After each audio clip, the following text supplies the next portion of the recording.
I am here. Kirk, reporting for duty. That's what they call me. How are you? Nice to meet you. Thanks for having us. Us? Well, our game. Or me.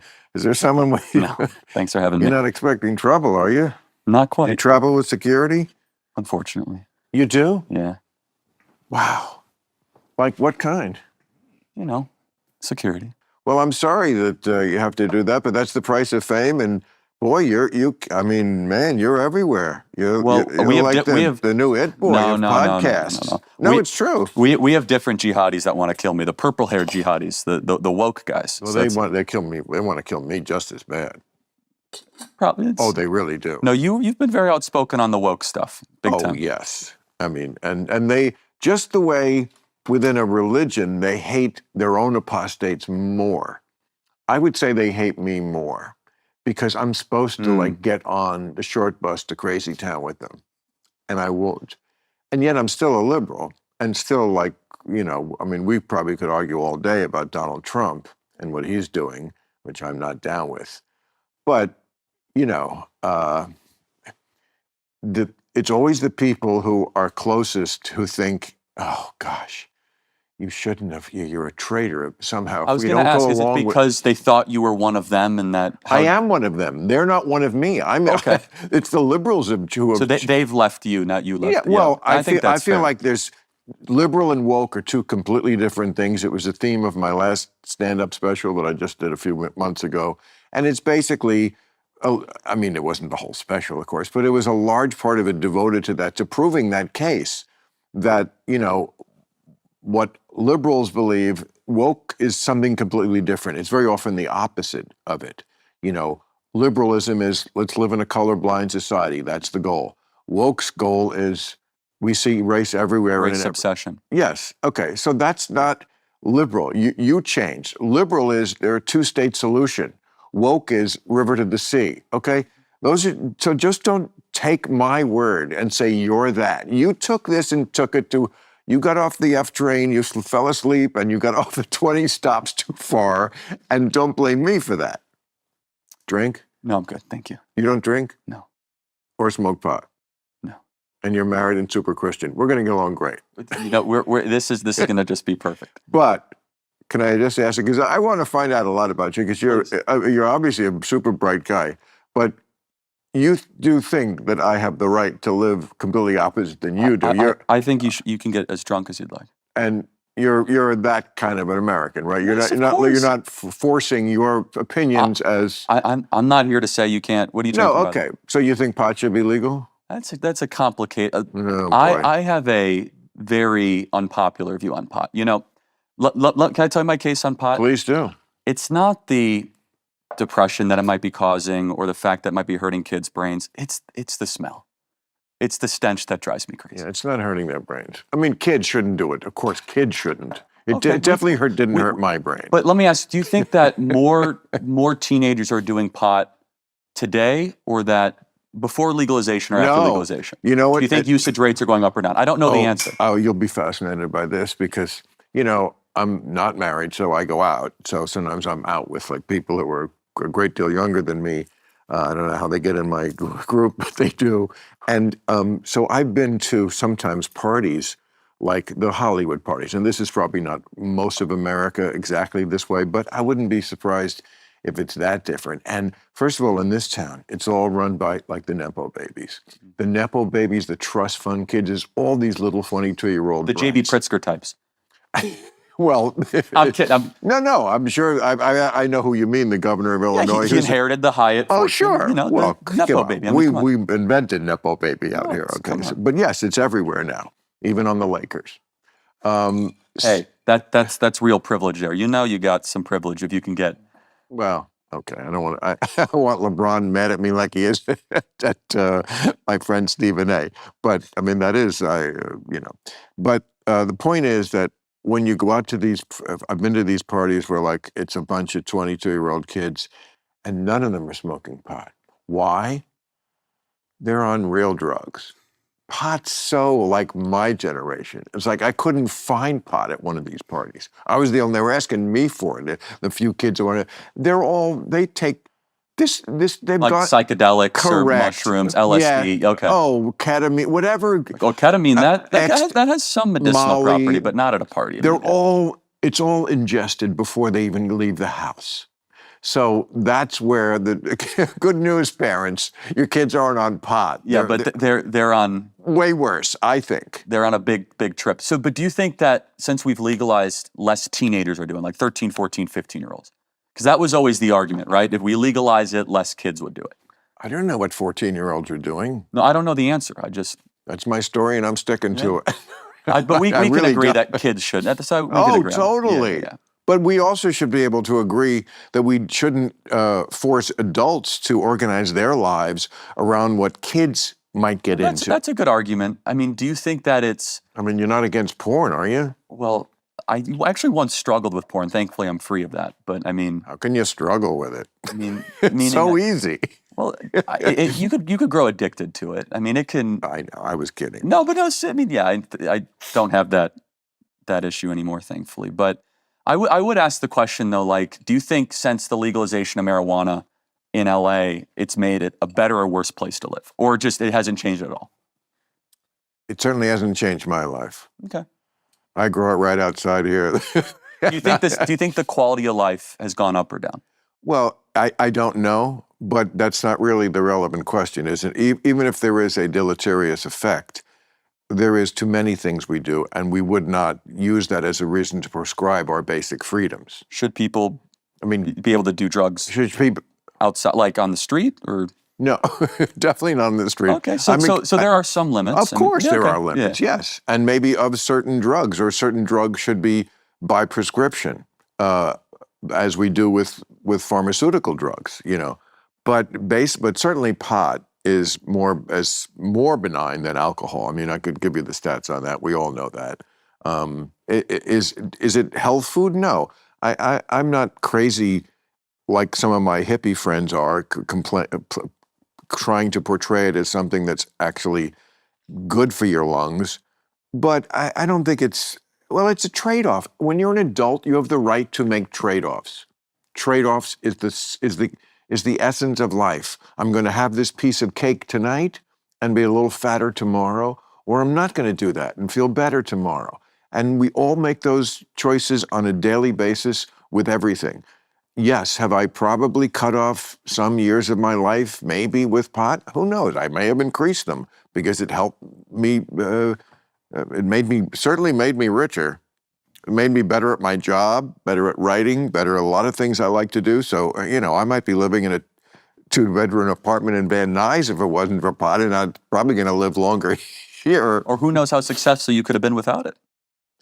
That's true too. That is true too. Do you think there's any merit to the argument that the pot has more THC and is more intense than it was 30, 40 years ago? It's so hard. I don't know. I hear these things and... Oh, I hear those things too, and I'm sure that's true because once it became as commercialized as it has, of course you're going to try to maximize the potency of it. Just because the customer comes back, just like a restaurant, is not interested in your health. They're interested in making the food selling more product, delicious as they can, and addictive, so you come back to that restaurant. So, but it's so hard for me to tell you because I've been smoking for 50 years, and I'm different. Who knows what I was thinking? I mean, I remember when I first smoked, we would just sit in the car and laugh at nothing for an hour. That doesn't happen anymore. So my guess is the pot is stronger, but my resistance is weaker. Okay. Anyway, it's, people think I'm some sort of giant pothead. I've always been very circumspect about my pot smoking. I mean, I don't smoke every day. The most I smoke is right here, once a week. I like to be in party mode when I'm with someone I'm getting to know. This is one of the joys of my life. And, I understand that it doesn't connect with some people or make some people paranoid or something, but other people, it's just, some people like a scotch and some people like blah, blah, blah, and some people like complete sobriety. If that's your thing, that's fine. But to me, the most interesting place I can ever travel is inside my own mind, and drugs do help you get there. Do you think all hard drugs should be illegal? Like heroin? Illegal? No. I mean, well, heroin, is there any uses for it? I mean, Like for what San Francisco did, they pseudo-legalized it, right? I mean, they said, hey, we're going to make it easier for you to do heroin. no, we shouldn't make it easier. That's crazy. Where they had drug injection sites, basically, Yeah, right? that's so sad. No, I know, but that was a I public know, policy position that- of Seattle, Portland, and San Francisco. That's the low-lying fruit for you right wing. No, that's a question. No, but isn't it? I want to It's create. the low-lying fruit. It's like no. Sure, it's a Right, It's a boundary. I want to create a boundary. And you're right. You know, I mean, again, I'm for picking that fruit too. It's silly to help drug addicts be drug addicts and keep them on the street. It's stupid to keep homeless on the street. Oh, I totally agree. There's another way. Liberals are different than the woke. The liberal thing forever was, for compassion's sake, get them off the street. That's not the woke version. Their version is, they're an endangered species. Don't touch them in their natural habitat, living under a bridge. Let them defecate. Let them do whatever they want. It's their thing. And, you know, I mean, there should be nothing more basic than a government claiming the streets. The streets are for the citizens. Then it's not to live in. Build a barracks. I mean, why are these things, maybe you can answer that, why are these kind of things so difficult? You think, such common sense. Build a fucking barracks. I know homeless people say they don't want to live there. You don't have a choice. Oh, we'll get robbed there. Hire security. It's pennies on the dollar. Why is it so difficult? I feel like I, with no real knowledge of this field, could do it. Could just, if I had people who would carry out I would say, okay, get me specs. I want to see where a place we could build it. I want to see what the barracks looks like. I want to see who works there. Is it really in the toilets, whatever? And somebody must be, Mitt Romney, somebody who did the Olympics, somebody who could come in and We know how to clean up the streets. I mean, Gavin Newsom cleaned up the streets of San Francisco when Xi Jinping showed up. I mean, it's just an act of the will. They don't want to do it. Right, like when they get the whores off the street, when the mayor is like doing one of those cleanup. Or like when the MLB All-Star game goes to Seattle, all of a sudden it's America's cleanest city. Right. So you're saying if we can do it that one day. Well, I'm saying it's an act of the will. It's all that it is. And look, woke, I won't even say left, woke philosophy is they don't really believe in private property. And at its core, why shouldn't someone be able to defecate on the side of the street? Who are you to judge? Well, that's not woke, yes, maybe. I'm saying woke, not even liberal. Right. I'm making that distinction, Right, which I think is good. a fair distinction. That's another reason. Another one we can add to the list of woke is not liberal. I think left versus liberal or woke versus liberal is an important distinction. Right. I will say what makes you different is few liberals stand up to the woke. And few liberals are willing to stand up to woke. Absolutely. And few conservatives stand up to Trump. Fair enough. I mean, you can stand up or disagree, but I guess you could say the question, is Trump, woke is an ideology. Is Trump an ideology? I mean, he's a person. MAGA is an ideology. But I mean, I disagree with Trump on a lot of stuff. Good. I mean, I don't think we should go to war with Iran. I think that'd be a big mistake. Also, when you get to, we're going to send homegrown American citizens to foreign prisons. Oh, so the thing he said, you mean? Homegrown. To Bukele. Americans. No, and if he were to do that, I wouldn't support it. Great. But I think that is a one-liner that he gave to Bukele. I think that is, you met the man. Yes. Do you think he actually believes that? Like he would do that? It's worse if he does or would. It's still horrible that an American president would say that. Look me in the eye and tell me if Obama had said that, what your reaction would be. Wouldn't like it. Wouldn't like it. I think it would be a little more vitriolic than that. We'd be apoplectic. Upset. Okay.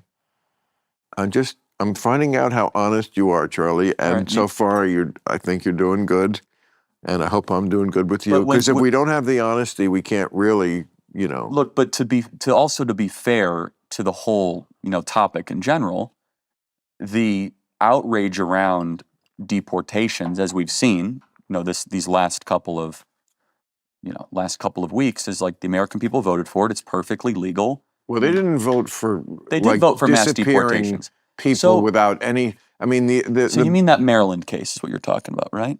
The guy who they the said MS-13 member.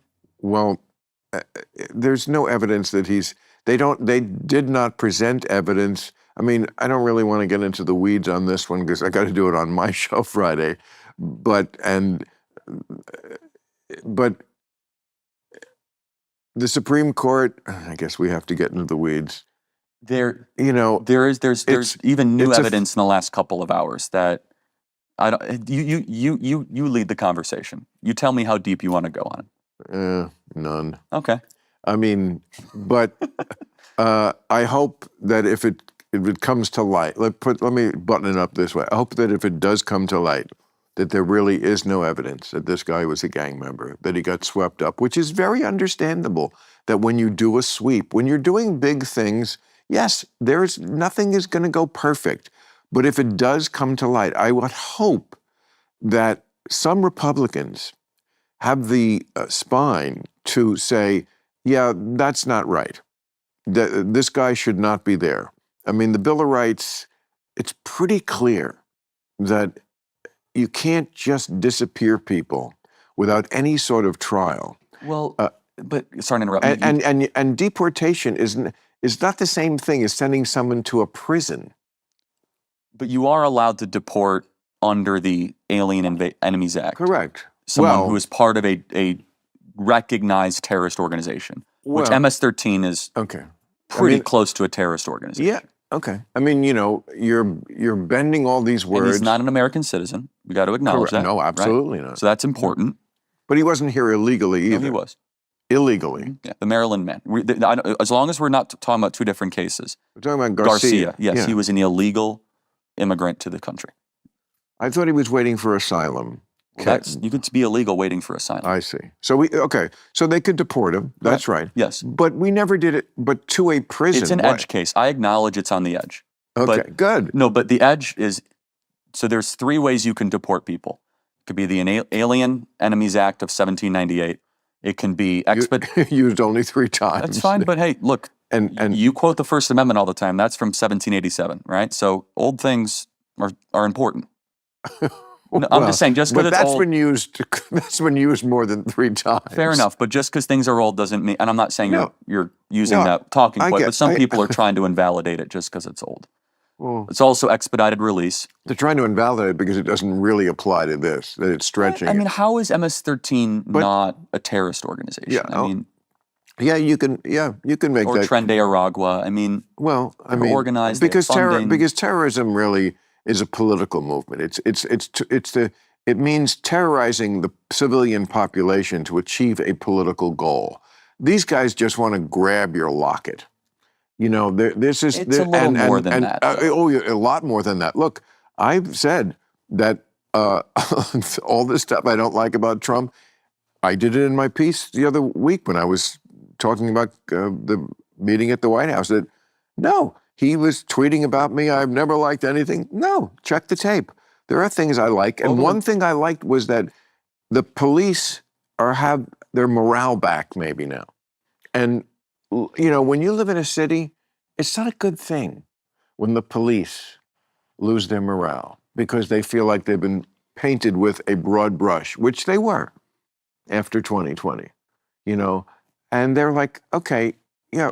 And I've been very critical of the cops when I think they did bad things, but do I think that it's a racist, you know, attack squad? It's not. There's issues. There's always issues in everything. In big organizations. And, you know, when you insult the cops, they have a way of kind of brooding about it. And it's just not a good place to be when you're a city dweller. And so, you know, I don't want to be killed by a gang member because they do random killings, you know, just as gang initiation so they can get the fucking teardrop under their eye. Mm-hmm. Okay, I don't want to be someone's teardrop tattoo, you know, rando out to dinner. So I get it. You know, I mean, these are the things that lost the Democrats the election. 100%. You know, you got to take care of this shit. And there's real Americans that die. I mean, Rachel Morin, Laken Riley. There's real, I mean, Jocelyn. Well, probably not at greater rates than are killed by regular Americans. That's debated, but let's just put that aside. They shouldn't be here. And so none of those murders should have happened, right? Right. And so, anyway, back to the core question. Does the president have the ability to remove illegals that have come here under an enemy gang? Of course he does. Yeah, he has the power given to him by that law. What's your background? I'm going to have to Larry King this. You know what?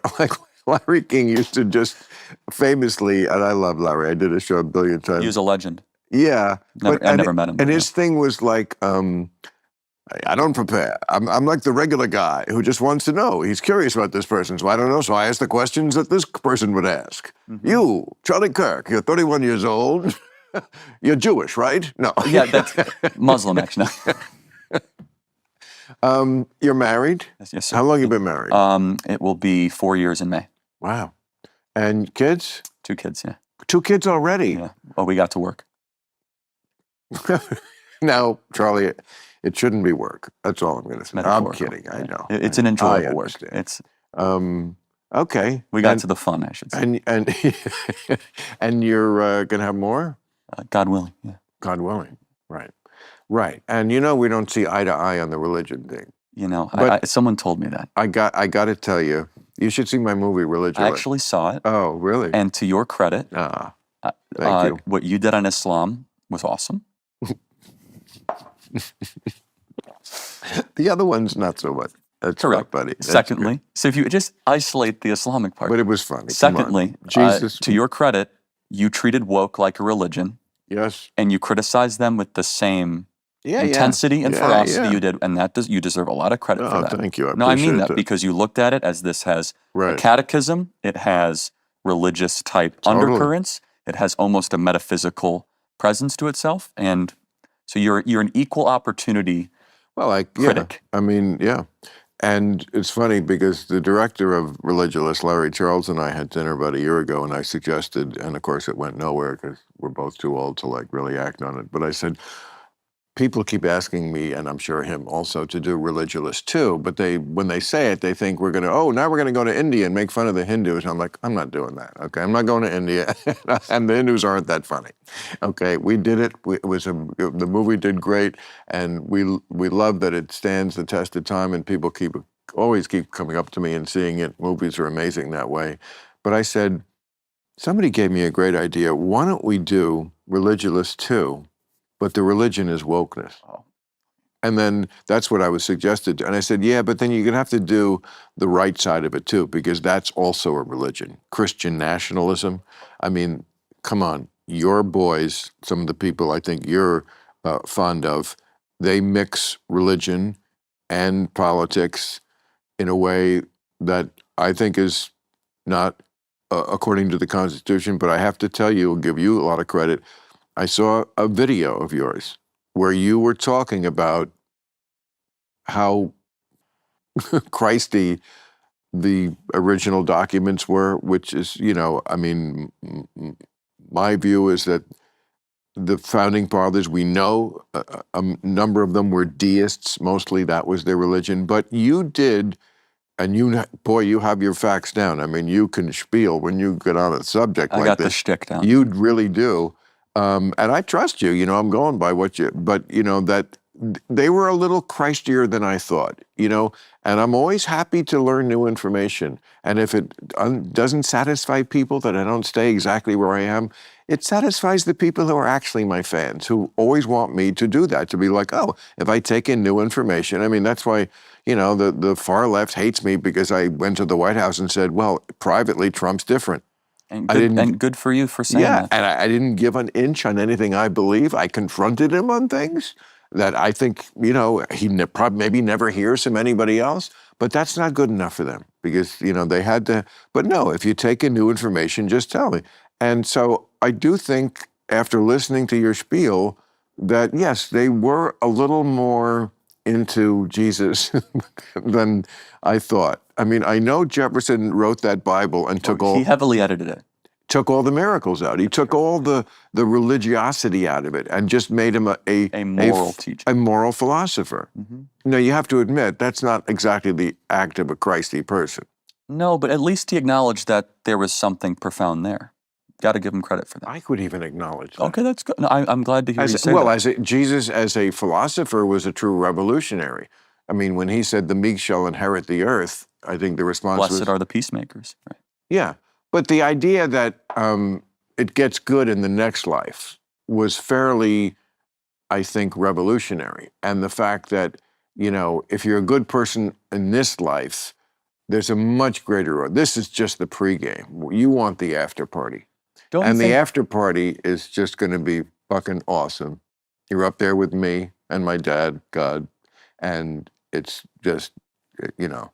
what do you think would create a better society or better action? People that think that there is an afterlife based on how you act, or people that think there isn't one? That's a great question, because it certainly can turn people either way. It can make you fly planes into a building. I'm not speaking of any specific example. I can't think of anything. I can't either. But it can make you do that. You'll admit that.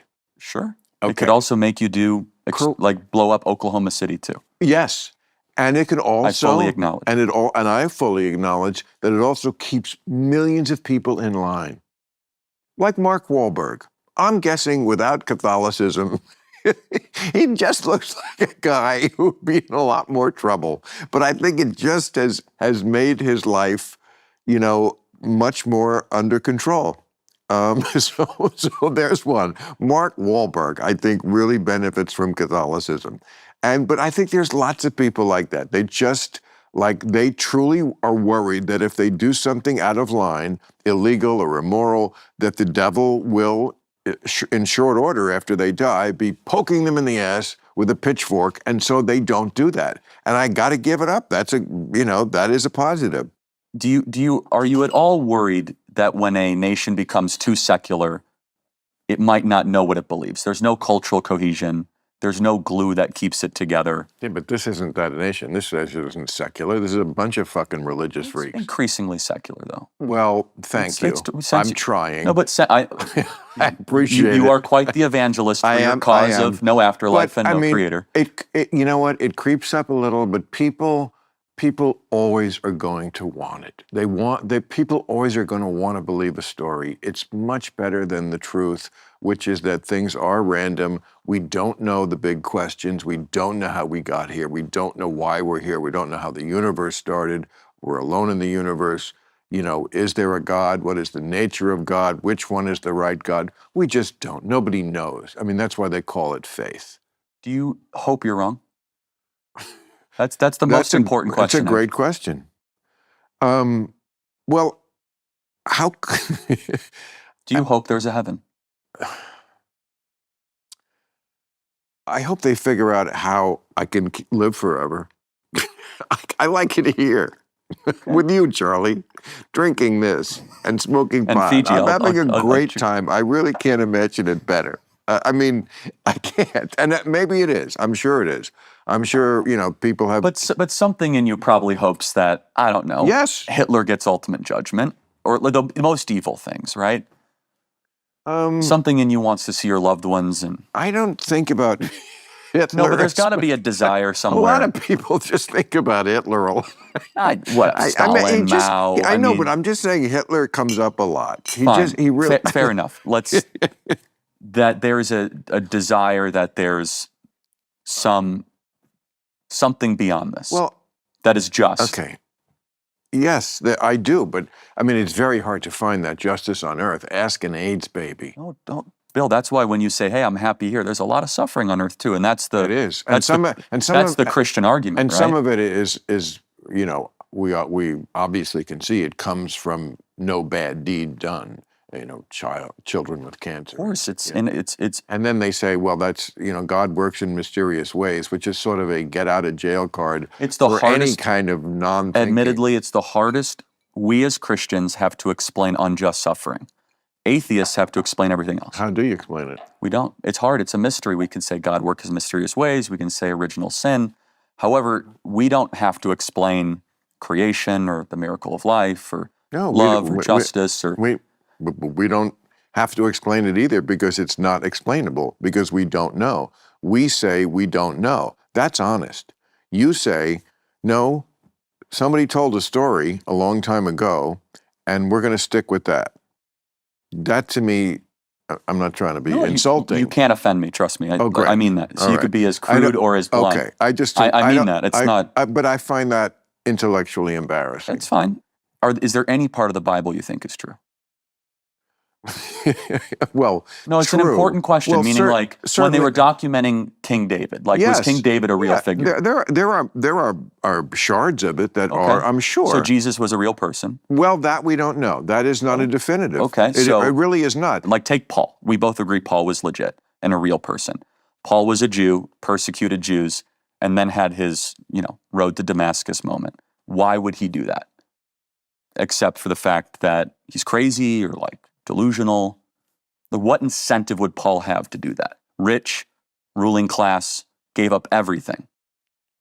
You're saying to me, is there never a case of human delusion or mass delusion or people can be? Why There's suicide cults, of course there are. No, I acknowledge that. The human capacity to believe what's not true, to believe what you want to believe, is infinite. I mean, you are literally the person I'm talking about at the very beginning of the movie Religulous, because the very first scene, I'm sitting in the car and I'm saying, the movie is not a spiritual quest. I mean, that's what we told them, so they'd sign the release.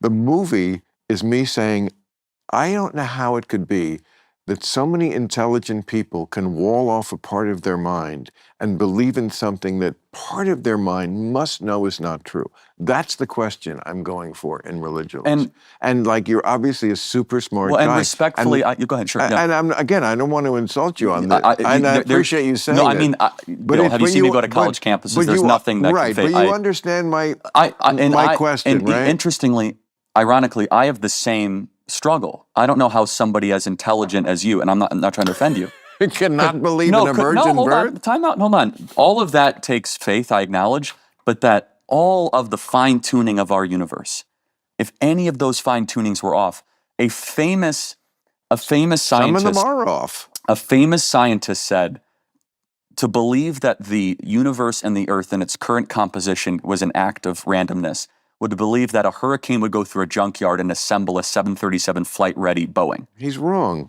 Okay, that's fine, but there are so many fine-tuning aspects to our existence that I think defy the idea that this is all randomness and all chance. Now, that's not logical. You're saying because I don't know the answer, I'm going to assume the answer must be that a divine intervention did it. That's not really a scientific way of looking at it. The teleological view, not the cosmological view, is that all of these fine-tunings, when layered up one after the other, it defies, I think, reason to think that this is just a roll of the dice.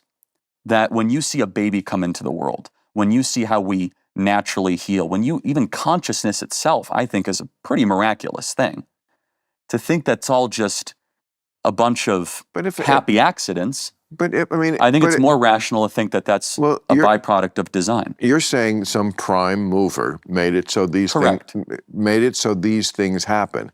I would say, if a prime mover could do that, why don't skip all the suffering and why don't you just get us to where we're the perfect thing? Why you need things, I don't know, but okay, the perfect being right away. We're somehow on this journey to being, completely immortal and healthy, I guess, and completely moral and don't fuck each other up and don't have sex with children and all the bad things we do. All the evil of our world. Yeah, right. All the evil and the Holocaust. And why go through all that if you are a prime mover? I assume that means you can do anything, and just get us right to the end, and then we can just, why? Just a bunch of us walking around being perfect? I mean, why is that interesting to a God? The whole thing just don't make sense.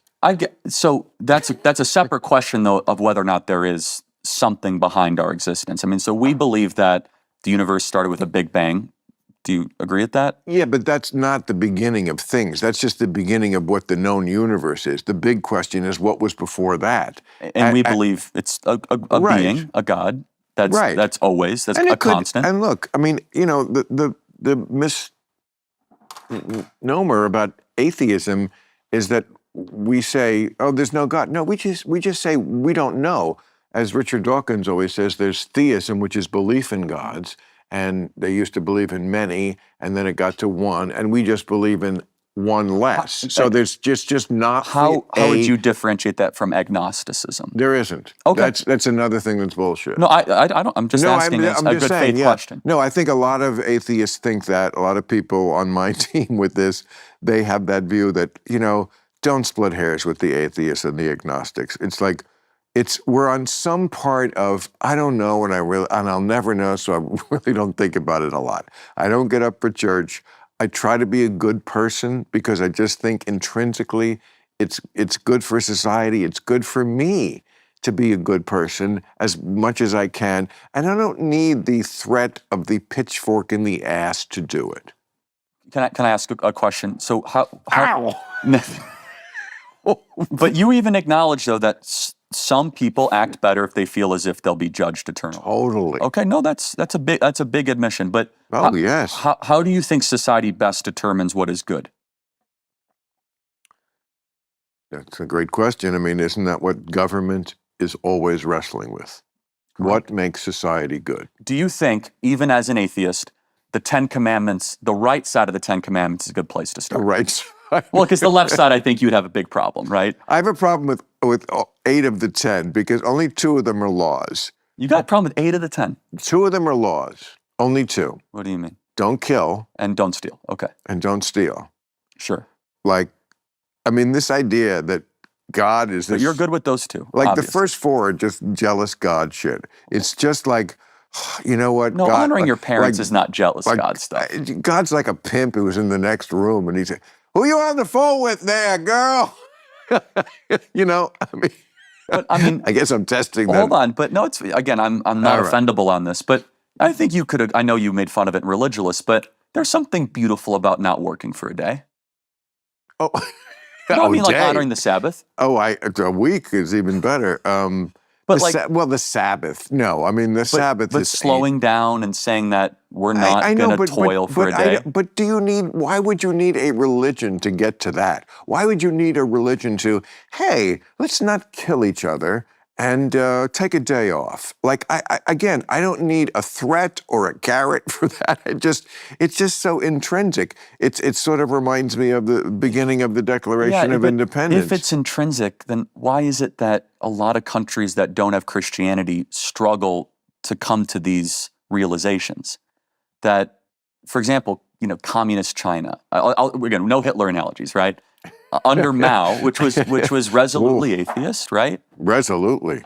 Yeah, I mean. Well, no, I did a monologue in Religulous. They might have Confucianism underlying it. I did a monologue in Religulous about that very subject, which is the people who say, "Oh, Bill, these atheistic societies like North Korea," and no, those kind of societies, they just replaced the leader of the country for a god. They are not atheistic.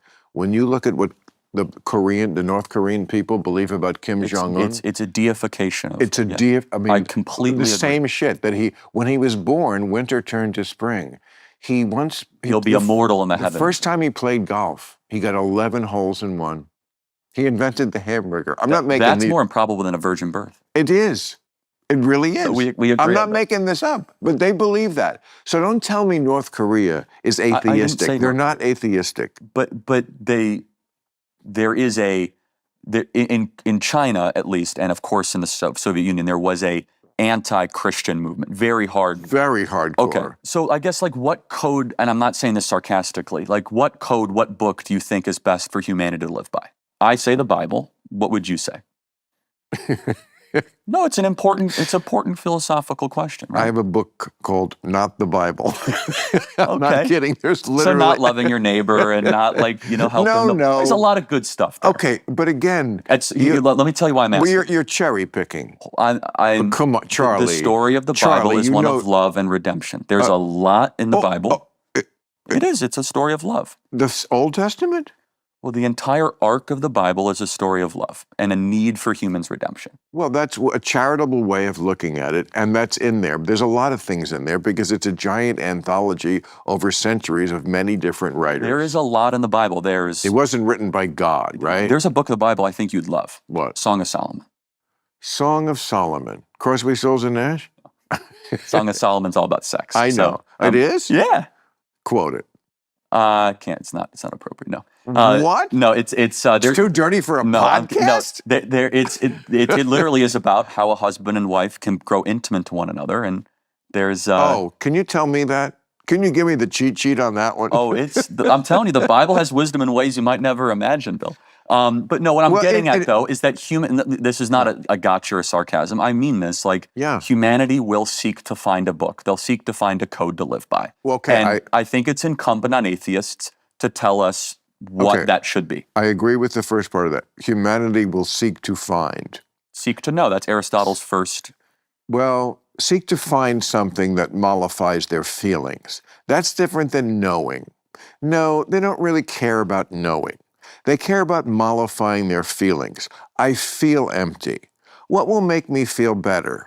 This book that purports to have answers it couldn't possibly have. But it does make me feel better because now I don't have to wonder about things that are very problematic to worry about. Like, how did I get here? And what does it all mean? And why do, kids get fucking cancer when they're 2 for no reason? I don't have an answer to that. Right, I know. I'm just saying. And I acknowledge that. This book has the answers to that question. Don't ask, okay? Don't ask, A, and B, God works in mysterious ways, and that's the end of it. Go to your room. I think it's a little deeper than that, but it is. I mean, it is deeper. Of course, it's that, hey, why are we here? Why were we created? But fair enough. I do want to know, though, but like what? I don't got it for you. We don't have it, and we don't claim to have it. But that's a big problem, though. And let me pause because the Bible was the document, as you acknowledged, that our founders read and believed that built this beautiful society that you and I both love. And I think it's treading on dangerous if we want to cut our roots without an alternative. Because if we cut our roots, then we get all this other counterfeit stuff of wokeism and all this postmodernist garbage. So our contention is, let's go back to where we came from. You know who Eugene O'Neill is? No? Eugene O'Neill? No. Oh, wow. Kids today. A giant of American literature, theater. A Long Day's Journey into Night. Have you heard of that play? Never heard of Long Day's Journey into Night? You kids, what are they doing with you in school? I never went to college, Bill. This is the problem. Okay. Anyway, he once said, I find a life with illusions unpardonable, and a life without illusions unbearable. And that's the essence of where we are. You choose the second, I choose the first. I find a life with illusions unpardonable. I just can't do it, okay? And you find a life without illusions unbearable. And the fact that we can, I think, come to this moment where we go, okay, that's you, type A, I'm type B, and still be friends. To me, this is the future of where this country has to go. And nothing you have said has offended me in the slightest. And I appreciate that. And I appreciate that. Because, again, that was my question in Religulous. How can otherwise really super smart people, but this is the answer. Can I interrupt? Do you doubt those of us that have had religious experiences? Do you think it's just like neurological phenomenon? How would you define it? If I say that Jesus changed my life and that he's gone to work in my soul. Okay, but was he did he jump in the car with you at the drive-thru? But okay. It's what you said, a religious experience. I have to ask how much that is. There was a moment where I realized that I'm not all that I would ever want to be, that I fall short of the glory of God's wish. And when was this? When I was in 5th grade, actually. Believe it or not. 5th grade? Yeah. Really? Yeah. That's when I gave my life to the Lord. You were thinking about this shit in 5th grade? Amazingly. I went to Christian school. So you don't see that as indoctrination? Well, I actually went to a private school previously, but they didn't force it on us, to their credit. No, but you said you were in a Christian school. Yeah. Okay, you're 10. You're in a Christian school. There's no connection of maybe at a very early age, they put a chip in your brain? I mean, I still had to make the decision for myself. And there's a lot of kids that went to that school that aren't Christians anymore, and so. By the way, I went to Catholic. I was raised Catholic. Didn't stick. I had the opposite reaction to catechism, which was the religious training we would go to on Sunday morning, where you would learn how to be a good Catholic. and it just really turned me off to the Was whole. it was it too forceful, too legalistic? Like I all mean, of it. it was just a giant. I mean, I was used to a room with 20 kids in it at regular school, and then on Sunday there's like 60 kids, and they're from different schools, and and the nuns were like mean because you got 60 kids you don't really know. You have to like, and of course they're mean to begin with, to like get them in order. And they scared you, and they yelled at you, and they hit you with a ruler on the knuckles. I'm from that era where they still like fucking hit you on the.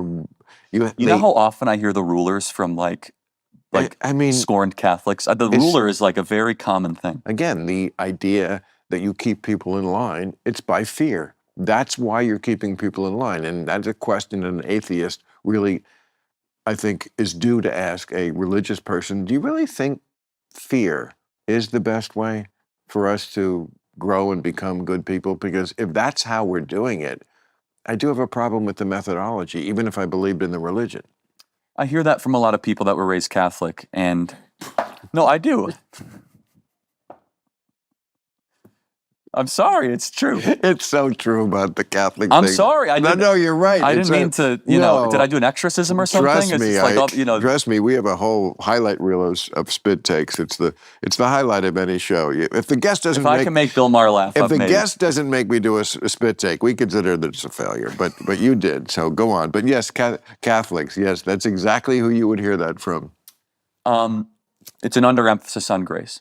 And grace. Yeah. What is grace? It's such a vague term. So justice is getting what you deserve. Which personally? Anyone, yeah. We believe all humanity deserves damnation and judgment. Tough stuff. And it started in the garden. Stuff. Garden. Oh, you believe in the garden? Mm-hmm. You believe in the Old Testament shit. Oh, yeah. No, I'm one of those Christians. Like 6,000 years old thing. Not necessarily. Because in religious, I went to see the. I'm not necessarily. I went to see the museum. You know the museum that they have in. Oh yeah, Ken Ham's deal. Ken Ham, yes, and we interviewed Ken. He was not happy. You got to admit the Ark is pretty impressive. Have you seen the Ark? They built a whole Ark there. We were there for a whole day. I don't know. Can't remember if it was before or after the Ark. No, it was. And Jesus. That's impressive. Come on. And Jesus riding the dinosaur.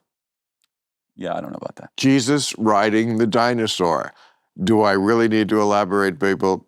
Okay. Go ahead with your thing. Judgment is getting what you deserve. Mercy is getting less what you deserve. Grace. Wait. Mercy is getting less than what you deserve. Yeah, so we believe Jesus gives us grace. So you get a prison sentence, you get judgment. You get mercy, you get less of a prison sentence. Grace would be Jesus serving that prison sentence for you so you could live life eternal. Well, how is he serving that? Oh, you mean like in the big picture? Well, because we believe him living a perfect life and then suffering the death that he did on the cross was him atoning for our sins. Of course. The sins of humanity. Jesus, yeah. Which is a big claim, albeit, and a very compelling one, which we also believe one to be true, because it redeems all of humanity of our shortfalling of the glory of God. I got to say, it's really picking up the check for the whole table. You know, I mean, you gotta give it to your boy for like all of our sins. Well, it's a very generous thing. But what it does very is generous. It is at its core a statement of human equality, that we're all sinners, we're all screwed up, we all got problems, we all got vices. And like no matter what you do, we all fall short of God's standard, and Jesus makes us whole. But how do you think this view of life reflects your politics? And how much should it, and how much does it? So, look at me, big pothead just turned into a real interviewer. I love it. It's a Larry King. We're coming full circle here. You and I both agree it's very difficult to have separation of morality and state. Correct. So my morals come from the Bible. Right.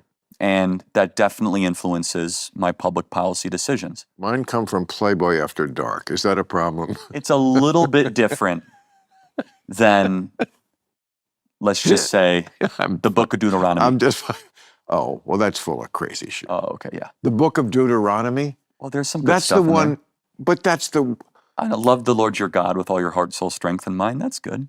Yeah, also, like, no poking in the wrong hole. You're going to have to ask... Gay. A rabbinic Jew about that. Well, I think it's Deuteronomy that no, it's Leviticus. Has the do not lie with another man. Right. Yeah, that's Leviticus 19. Yeah. No, and that is wrong. Thou shalt not lie with Do another not man. lie to another man. Because if you lie to a gay man, ooh, you are going to pay for it. That's rough stuff. But lie with another man, that should be everybody's right, don't you think? Personally, yeah, you have a right to do what you would like to do personally. Yeah. With another person. But I, as a Christian, do not believe that would be holy. I think it would be sinful. Yeah. But that's a personal I don't want to get too deep into it. That's a personal theological. No, we need to get a little deeper into this fine. because it's so important just to understand. Well, let me ask you what you believe. I believe that some people, a decided minority, maybe 1 out of 20, probably, for whatever reason, that nature, this perfect nature that you describe as perfect. Well, it was designed perfect. It's all screwed up now. Okay. Okay. No, I mean, we have disease and we have, all Right. sorts of stuff. Got Down syndrome. We got all sorts of Well, problems. then it wasn't designed perfect because it's Well, screwed up. you know what we believe, Bill. Oh, We I believe see. there was a rebellion and a Right. contamination of nature. Right. Because That is sin. right. Okay. If they hadn't eaten the apple, Well, we actually don't know it's an apple, but yes, it's inferred. pomegranate, whatever It very well could have been a mango. Well, I know. No, don't get me started on mangoes. So, as they say in West Hollywood, there's nothing like having a mango in your mouth. it's George Costanza's favorite fruit, but yes. So, But oh damn! Now what was the point? you were talking. I don't know. Yes, tell me. Something about Deuteronomy. Oh, the homosexuality. Is Yes, that you want to talk? homosexuality. As we're keeping So, it like, on the lighter topics. Thank you. So about 1 out of 20 people, maybe even 1 out of 10, I don't know. And then people will say there's a spectrum. Maybe there's that too. Of course there is. Some people are like, what the kids call zesty. Not gay, but kind of on the waiting list. Okay. But let's say just gay. Like people who are just not attracted to the opposite sex. They're attracted and want to have sex with people of their own sex. Would you agree that that happens in nature? Yeah, of course it does. Yes, It does. there are instances of species in the animal kingdom that do that. Absolutely. I Right. acknowledge this. And we are in the animal kingdom. Hmm. In fact, we're number 1 with a bullet. Okay, so given that we both agree that that's a phenomenon that exists, There's other things that happen in nature that aren't so good too. But just yes, that's correct. like on a par with this, No, I'm just saying, just to say that it happens in the species of the animal kingdom doesn't make it necessarily morally okay. but what's immoral about fucking in the ass? What I don't understand why the ass in itself, ipso facto, is immoral. It's just an ass. And the fact that some people want to fuck in there, I've done a million jokes about it. I don't get that. I mean, it's where the shit comes out. I just don't get it. If I was gay, I'd find another way. But that's just me. But they do want to do it. Why is there a moral dimension to this? Again, I believe Scripture is God-breathed. It's what the Bible says. Okay, because the Bible says. Yeah, I do. You're correct. But you do know, like, the, argument from people like me, that kind of logical argument, is that, well, these books were really not written by a God. They were written by men, and it reflected... Well, of course they were transcribed by men, reflected obviously. the primitive views of people in that era who would, of course, have had primitive views.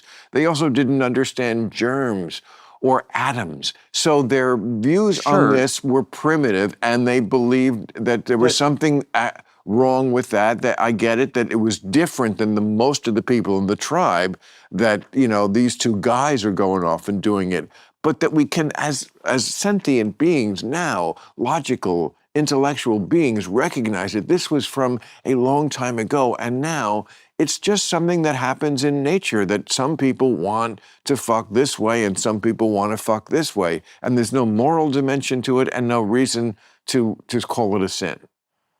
Again, Christianity just disagrees with that. So, I mean, it's the only sin that God destroyed a city over. So, I mean, and I'm not trying to be legalistic about it. It's just a fact, right? I think, and it's explicitly prohibited in the text. By the way, so is adultery, and so is stealing, and so is coveting. Charlie, I'm guilty of coveting, and I mean, we're all guilty of many sins. I'm not trying to single that one out and try to be pompous or. I think the phrase you're searching for is "save your breath." This is what we believe, and I get it. It's doctrine. So wait, coveting? What do you mean? Now, coveting is one you can't control. No, that's not true. Oh, stop it. You can control coveting.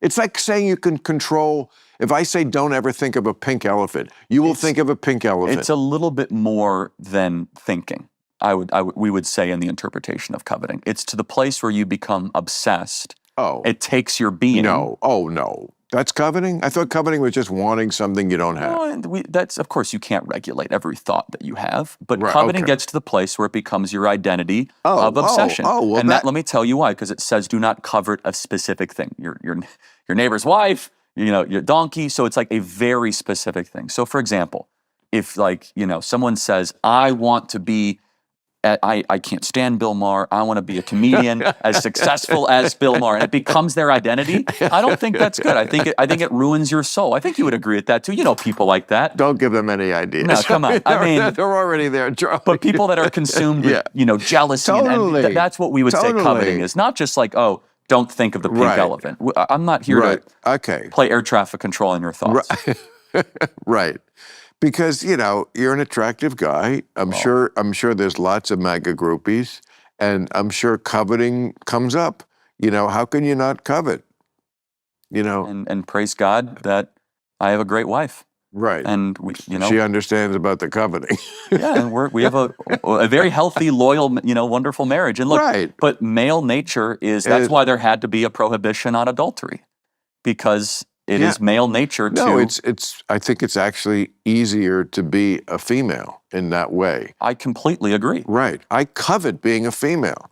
I wouldn't go that. I wouldn't go that far. But how wrong is that? No, and again, good on you for being a liberal that acknowledges male-female distinctions. What a concept, right? Oh, right? of course. I mean, of all the low-lying fruit that the Democrats just hand the Republicans to win elections, that's the one. It's so funny. I joked around with my team the other day. I said, are they really going to just let us win every national election on this no men and female sports thing? Right. They can't surrender on this one issue. It's so ridiculous. It's a 90-10 issue. Yeah. There's 890 medals and trophies of men winning these competitions. You lost Gavin Newsom on this. Okay? Take that as a hint, right? I mean, I was the one that asked the question. Right. Yeah. No, and he said, issue of fairness, all that. Well, that's what I started to say when you sat down. You're everywhere now. You're Gavin Newsom, everybody's podcast. And look, I always say this, everybody's a monster till you talk to them. Not to say that there aren't some people who probably are monsters, but I've yet to find the horror show that is you. So keep looking, Bill. No, I want to. You got to keep going. I do. I want it. So tell me, cut me some slack, because we're friends now, right? We really are. Absolutely. Okay. So just cut to the chase. What is it that the 10% who hate me? Oh yeah. Tell me what they are wanting me to press you on now. What is the thing that presses their buttons the most about why you're an incorrigible dick? I don't even think you would agree with their accusations. But I just want to know what it is. They would say I'm hateful. They would say I'm a bigot. They would say that I'm a xenophobe. Those are the contentions that I get. But based on what things that you've said specifically? I mean, I believe that transgenderism is a mental disorder, as it was, diagnosed in the So you don't think any people are born, quote unquote, in the wrong body? No, I don't agree. No? I think people might think they are born in a different body, but I believe it to be a mental disorder, as most of clinicians did up until the last 5 or 10 years. Well, this is another one where the woke hates me. I mean, I did a whole thing on how I think, and we do disagree on this, by the way, because I do think there is such a thing as being born in the wrong body. But I said what's going on in the country is what I would call entrapment, because entrapment by legal means is when you suggest to people something they really wouldn't have done anyway. And I use the example of the Liberty Seven, the 7 African-American gentlemen in Miami who were planning to blow up the Sears Tower. They were not. The FBI came in to 7 people who were probably had good reason to be discontented with America and said, wouldn't it be great if we blew up the Sears Tower in Chicago for Allah? And they were like, yeah.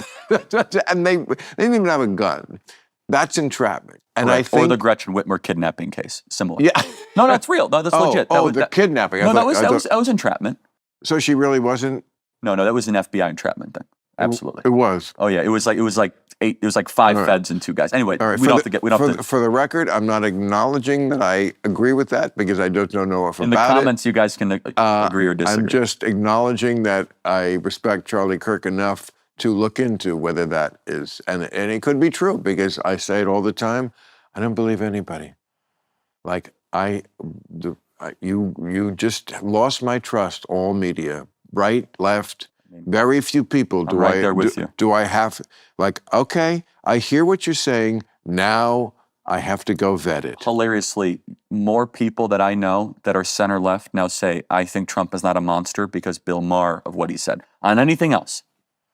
Well, I didn't exactly say that. Well, no, you said I not said a crazy person lives in the White House. That was what you said. Right. And you said he was respectful and gregarious. Yes, right? I said not a crazy, but a person who acts crazy on the public stage. Those are 2 different things, though. I know, but that's what matters. I also said it doesn't matter what he does in a private dinner with a comedian. What matters is who he's on the world stage. What bothers me about the critiques I get is that they don't acknowledge the points I myself made. Fair enough. Let me ask you. No, I don't mean you. No. But would you prefer him to be crazy in private or crazy in public? I'm not saying he's crazy. I just took it as a positive, and I said this also. I took it as a positive that at least there is this other person that I see that is undeniable. And again, for all the people who we're losing truth. Yes, I was one of the first to say that. We are losing truth. Okay, but I told you the truth. That's all I did. I went there and I told the truth of what happened. Would you? And good for you. And they would prefer that I had lied. I assume. Did you sign the Bill Maher Accords? It was like exactly. It was like the ratification of a treaty. But he signed that piece. I thought that was hilarious. It is hilarious. It's like you guys were negotiating. First of all, the thing I did was so fucking funny. You give me a little credit to sign the thing? No, but the whole piece I did on my show was hysterical. I thought it was terrific. Yeah, it was funny. And honestly, good for President Trump for hosting you. And he had the magnanimity to do that. Right? And listening. And again, the reason why I was the perfect choice for this was because nobody had been harder on him. So it was a real Nixon to China thing. And by the way, if you don't know what Nixon to China means, you probably shouldn't be commenting on political matters to begin with, my critical friends.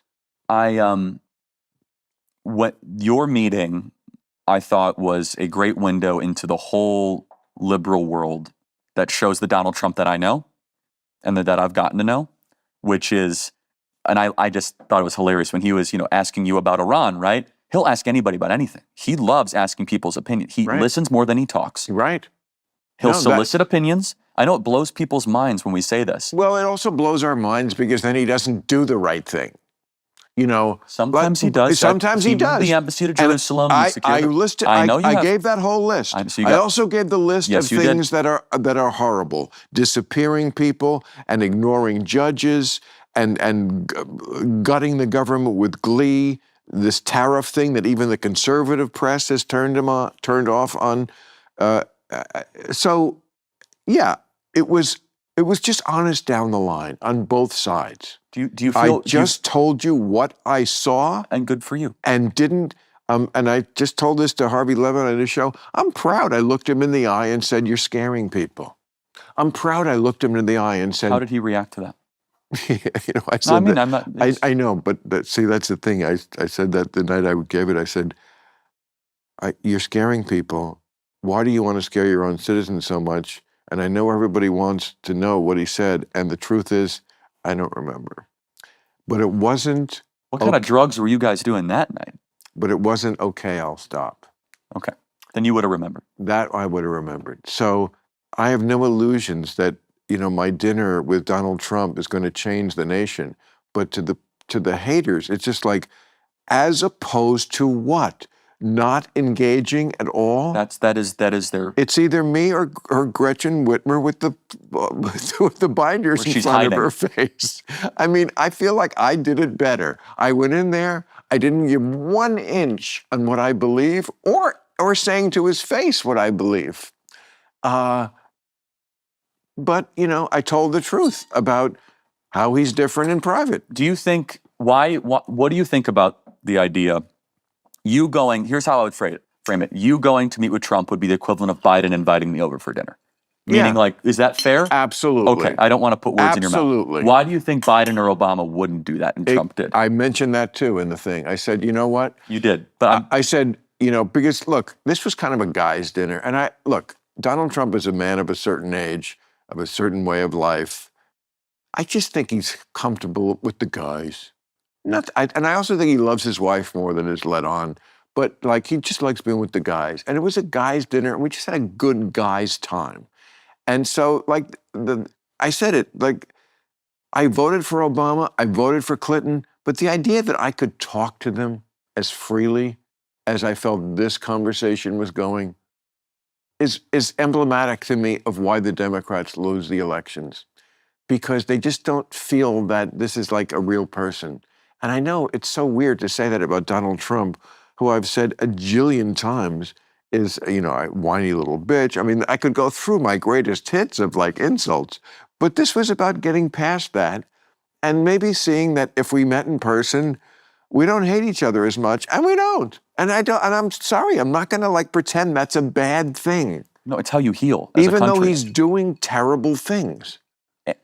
I would say doing great things, but that's a separate issue. But I mean, sending American citizens to foreign prisons. he didn't do that. That was I know, a one-liner. but he set a one-liner. You're so forgiving. I am. That's the Christ in me. I know, but It's Jesus. You need Jesus, Bill, and he'll be more forgiving. you wouldn't have been forgiving if Obama said it. Well, let's speak. What did Trump? Trump said that the homegrown ones. You could also argue that if it's an illegal alien homegrown, I don't even want to get too far deep into it. Let's just say you were. I don't think we should ever entertain American citizens going to prisons abroad. Great. Because, I mean, you're a student of American history. I try. Yeah. I don't know who Eugene O'Neill is, but Well, that's not history, that's the arts. And that's the 20th century. But yes, I'm happy to fill the gaps in your knowledge. Thank you. That's a big one. Eugene O'Neill's big. You're my rabbi. I would not like... No. It's like He's not like just some small guy. But okay, so The Iceman Cometh, another big one. But Iceman, you can see it's not recent. But, I forget now what we're talking about. It's the pot. I blame the pot. Charlie, it's always the pot. You're right, it's terrible. I'm going to quit tomorrow. Not really. it sharpens your memory. What do you doesn't it? think would happen if you smoked pot? Oh my goodness. You never did? No. Even as a kid? No. But this is like sort of my version of the religion thing. Like, maybe you're missing out on the big picture the way I am with Christianity. Maybe, except I've already been exposed to Christianity, and you've never been exposed to Rastafarianism or whatever my religion is. Only one of those has an afterlife. But you could, I mean, don't you think that would be a great thing to see corners of your mind that you have never looked into? Tell me more. What happened? What do you mean by that? I'm not. It's not a game. I want to like. No, I will tell you. I'm happy to tell you. I'll put it this way. I've mentioned this before with potheads, I think, on my show, that when I have an important decision to make, I treat my mind the way Congress is designed, a bicameral institution. I will think about it sober, and I will think about it stoned. And then if they agree, they can reconcile and present a bill, and I will sign it. And there's a reconciliation process. But they both have to agree on this, because I just have a different perspective when I'm stoned. And it's very often sharper and more insightful and better. I mean, just editing, I know. Like, just writing in general. But, I mean, I don't do all my writing stoned, but like the final edit, it's like, oh, yeah, you're right, that should go. Like things I did not see sober, I will see stoned. And, you might get stoned and be like, oh, Jesus, what? Are we kidding? Come back from the dead? No, I'm kidding. This is so Sunday's Easter. What are you going to do? Must be a big day. He is risen. He is risen indeed, Bill. We're going to be celebrating the resurrection of our Lord. Why do we say that in the present tense? Because it is a constant truth in our life. He is risen. I always noticed that was interesting to me. That's a really important question, actually. It is. Tell me. Well, because the fact that he is risen transcends time. It's not just in the present sense. It's that of all time, that promise is accessible to all of us. And so it's a proclamation to all people. Because if you said, hey, he was risen, it's like, it's just merely a historical event. It almost underplays the metaphysics of it. I'm just always fascinated the way really, really fine intellectual minds employ themselves for the purpose of arguing things that are so inarguable. But it does fascinate you, though. It does, because it's almost like a challenge. Like, I'm so smart that I can make this thing, which is so fucking stupid, seem not like a real. stupid. I'm kidding. No, it's fine. No, but you get where I'm coming from. Like, I'm going to take something that is so anti-intellectual, even though I can argue like an intellectual. However, but you have to acknowledge, even the greatest minds of history have been mesmerized by the scriptures. Isaac Newton, Thomas Aquinas. Well, Isaac Newton wrote more about biblical prophecy than even physics. And so there's something about the scriptures that are intellectual, that does push your limits. And that's what I think is so beautiful about our faith, is it can be accessible to everyone, but also infinitely nourishing in exploration. So why if there's this other truth that's beyond this this metaphysical truth, why so many different versions of it that only seem to cause wars? Protestants and Catholics, for Eastern example. Orthodox, Mormon. Someone asked me recently, I won't say who, but sometimes people have, don't know history that well, and they're like, Bill, okay, so Columbus, 1492, lands on America, and we don't really then have the first colony until 1607, Jamestown. So somebody said to me, what happened in that century? You know what happened in that century? Martin Luther, at the beginning of that century, said there's an alternative to Catholicism. 95 theses that were not nailed on the door of Wittenberg in 1517. And for the next 100 years, they just fucking killed each other all over Europe about who was right about that. And that's why it took a century after Columbus landed to go back, because they were preoccupied with killing each other over whether the Pope in Rome was the devil, and then or is the Eucharist the literal body of Christ? I mean, did his foreskin ascend to heaven with him, or was that left here because he was a Jew? I mean, there was just a lot of silly questions. There was a lot of debates. Arianism, remember that? Sure, yeah, or dualism, or modalism, right? Or how do we come to Trinitarianism as a whole? I find the first few centuries of Christianity the most fascinating part. Why? Well, because they were deciding on it. Yeah. I mean, Christianity, for you non-history majors, Christ dies in 33, of course, and then it wasn't until 3 centuries later, around Council of Nicaea. Well, that's even later, but the 330, I think, or maybe that was when the Emperor Constantine declared... He convened the Council of Nicaea. Right, okay. So that's when Christianity becomes the official religion of the Roman Empire. So it took 300 years. And that's when the Nicene Creed was created. Right. And in those 300 years... there were a ton of debates. First, it was like, Christianity was just persecuted. It was surviving the first 100 years. The blood of the martyrs is the seed of the church, was said by Tertullian in 202. So that's 200 years into it, and they were still martyrs. They were fed to the lions, that shit. And then slowly it catches on. The idea that it gets good in the afterlife was very attractive to an empire that was like a lot of slaves.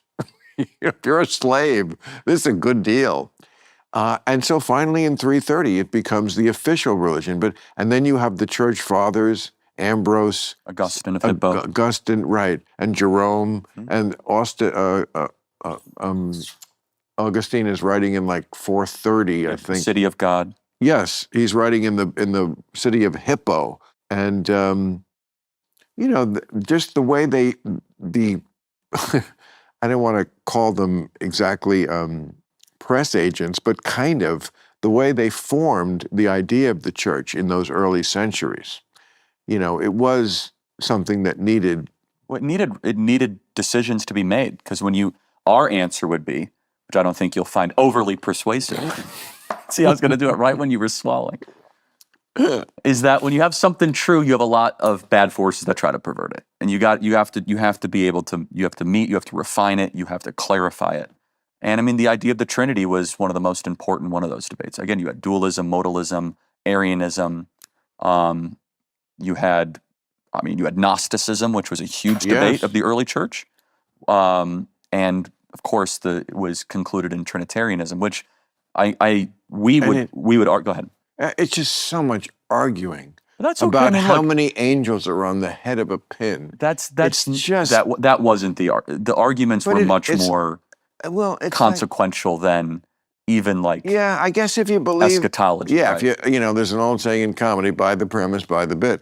If you believe the premise that he's God and then you care whether the foreskin went with him or not. The big debate was like, is Christ God? That was the big one. That was the biggest of them all, and it nearly split the church in 5 different parts. And the idea of the Trinity was eventually decided upon, which we believe to be. In Religulous, I went to a Holy Land, and they have the Jesus there because they reenact the whole crucifixion. And so I interviewed Jesus, and I hit him with that about it's supposed to be very proud. They're very proud that they're monotheistic. Correct. Like the pagan people, they have many gods. These fucking heathens, these savages. The river, the sun. Yes, from shithole the corn, countries. the dirt. Right. Crazy people with so many gods. And then you have the Father, the Son, the Holy Ghost. You can pray to the Mother. I mean, it's just a lot of people involved. It's one Godhead in 3 parts. The Trinity is very complex. So this is what Jesus said. Oh yeah, tell me what he said. Yeah. He said, and this stopped me in my tracks for a minute, because it's the kind of bullshit that makes you go, that makes people go, oh. And to me, it went, oh, no. Okay, so he said, it's like ice. It's like water. Yeah, it's in 3 parts. Yeah.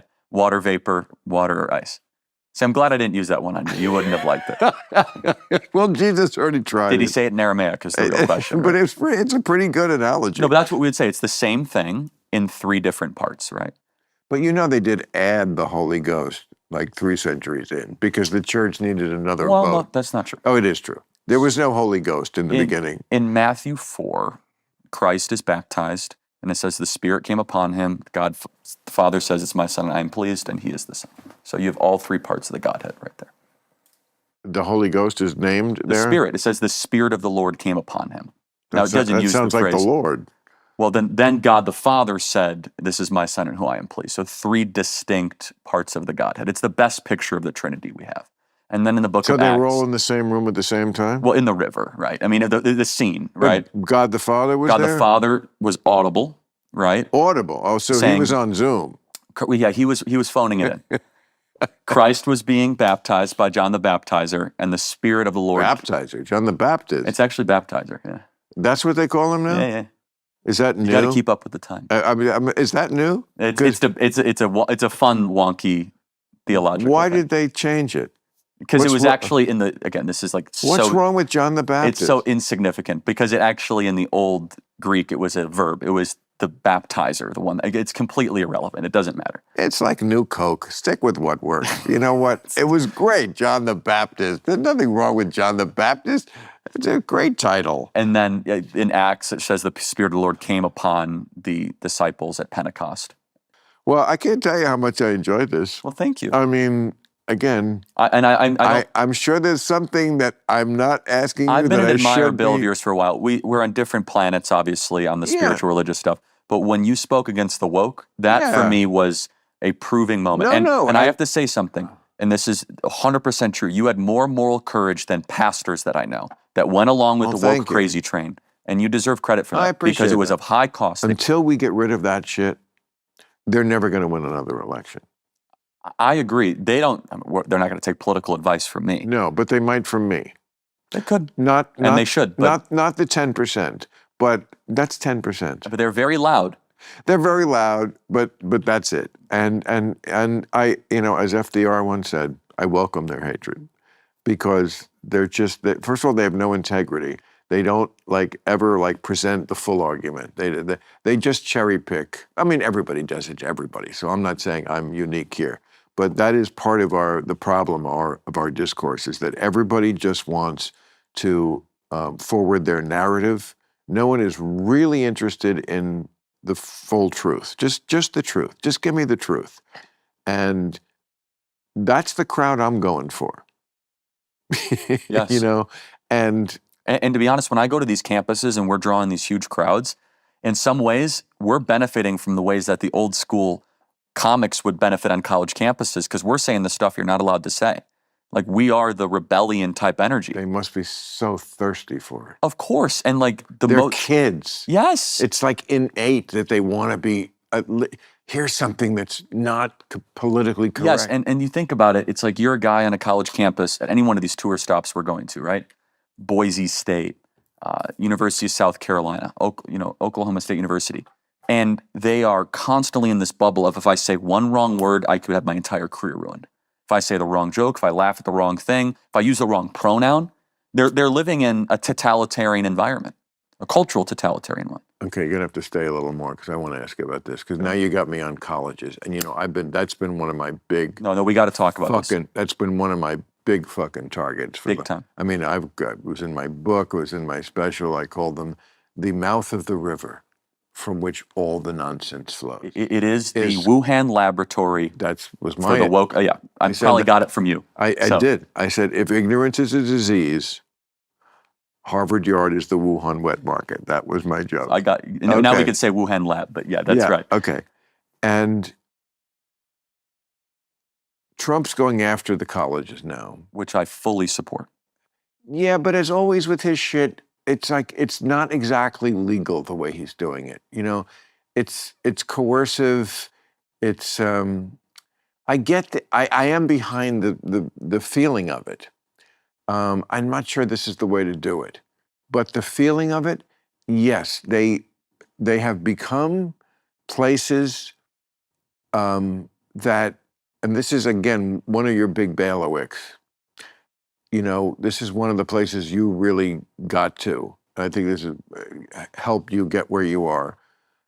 They have become places that are two things: not really interested in teaching, just getting a point of view on the world into the kids' heads, which is not the way it was when I went to college at all. And also just very anti-Western civilization. Completely. And this is Western civilization. And you live in Western civilization. You're soaking in it. You're enjoying it. Yes. All the things that make your life, and especially the life of minorities and oppressed people better, come from Western civilization. Rule of law, scientific inquiry, freedom of speech, democracy, all the things, women's rights, gay rights. All of it. All of it is Western civilization.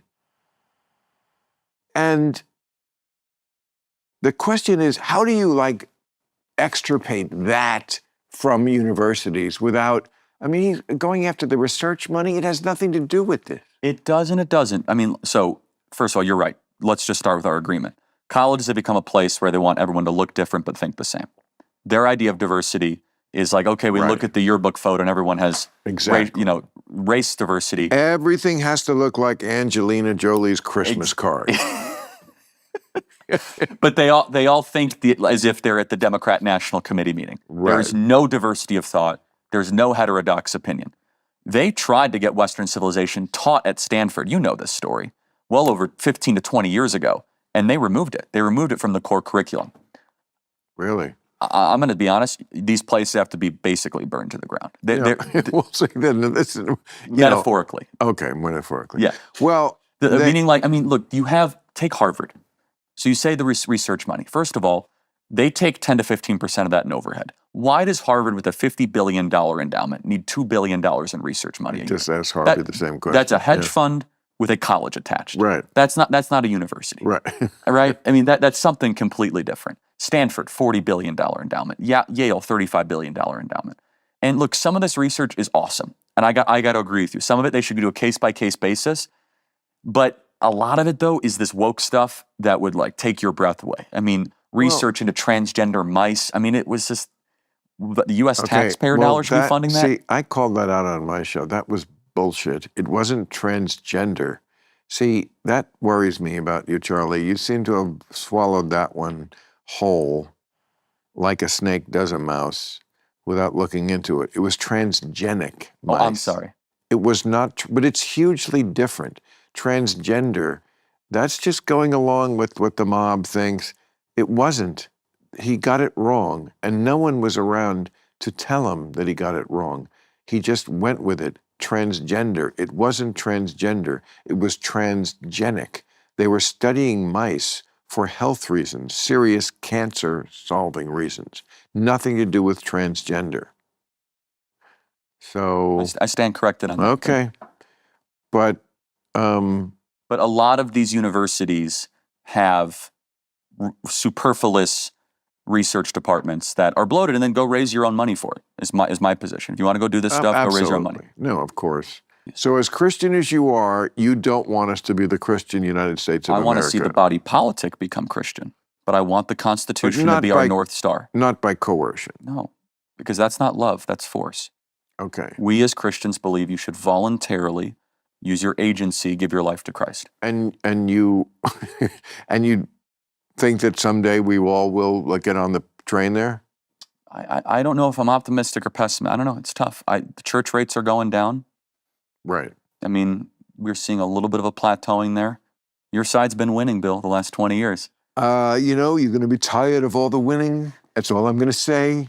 But are you cheering for those church rates to go down? Yes.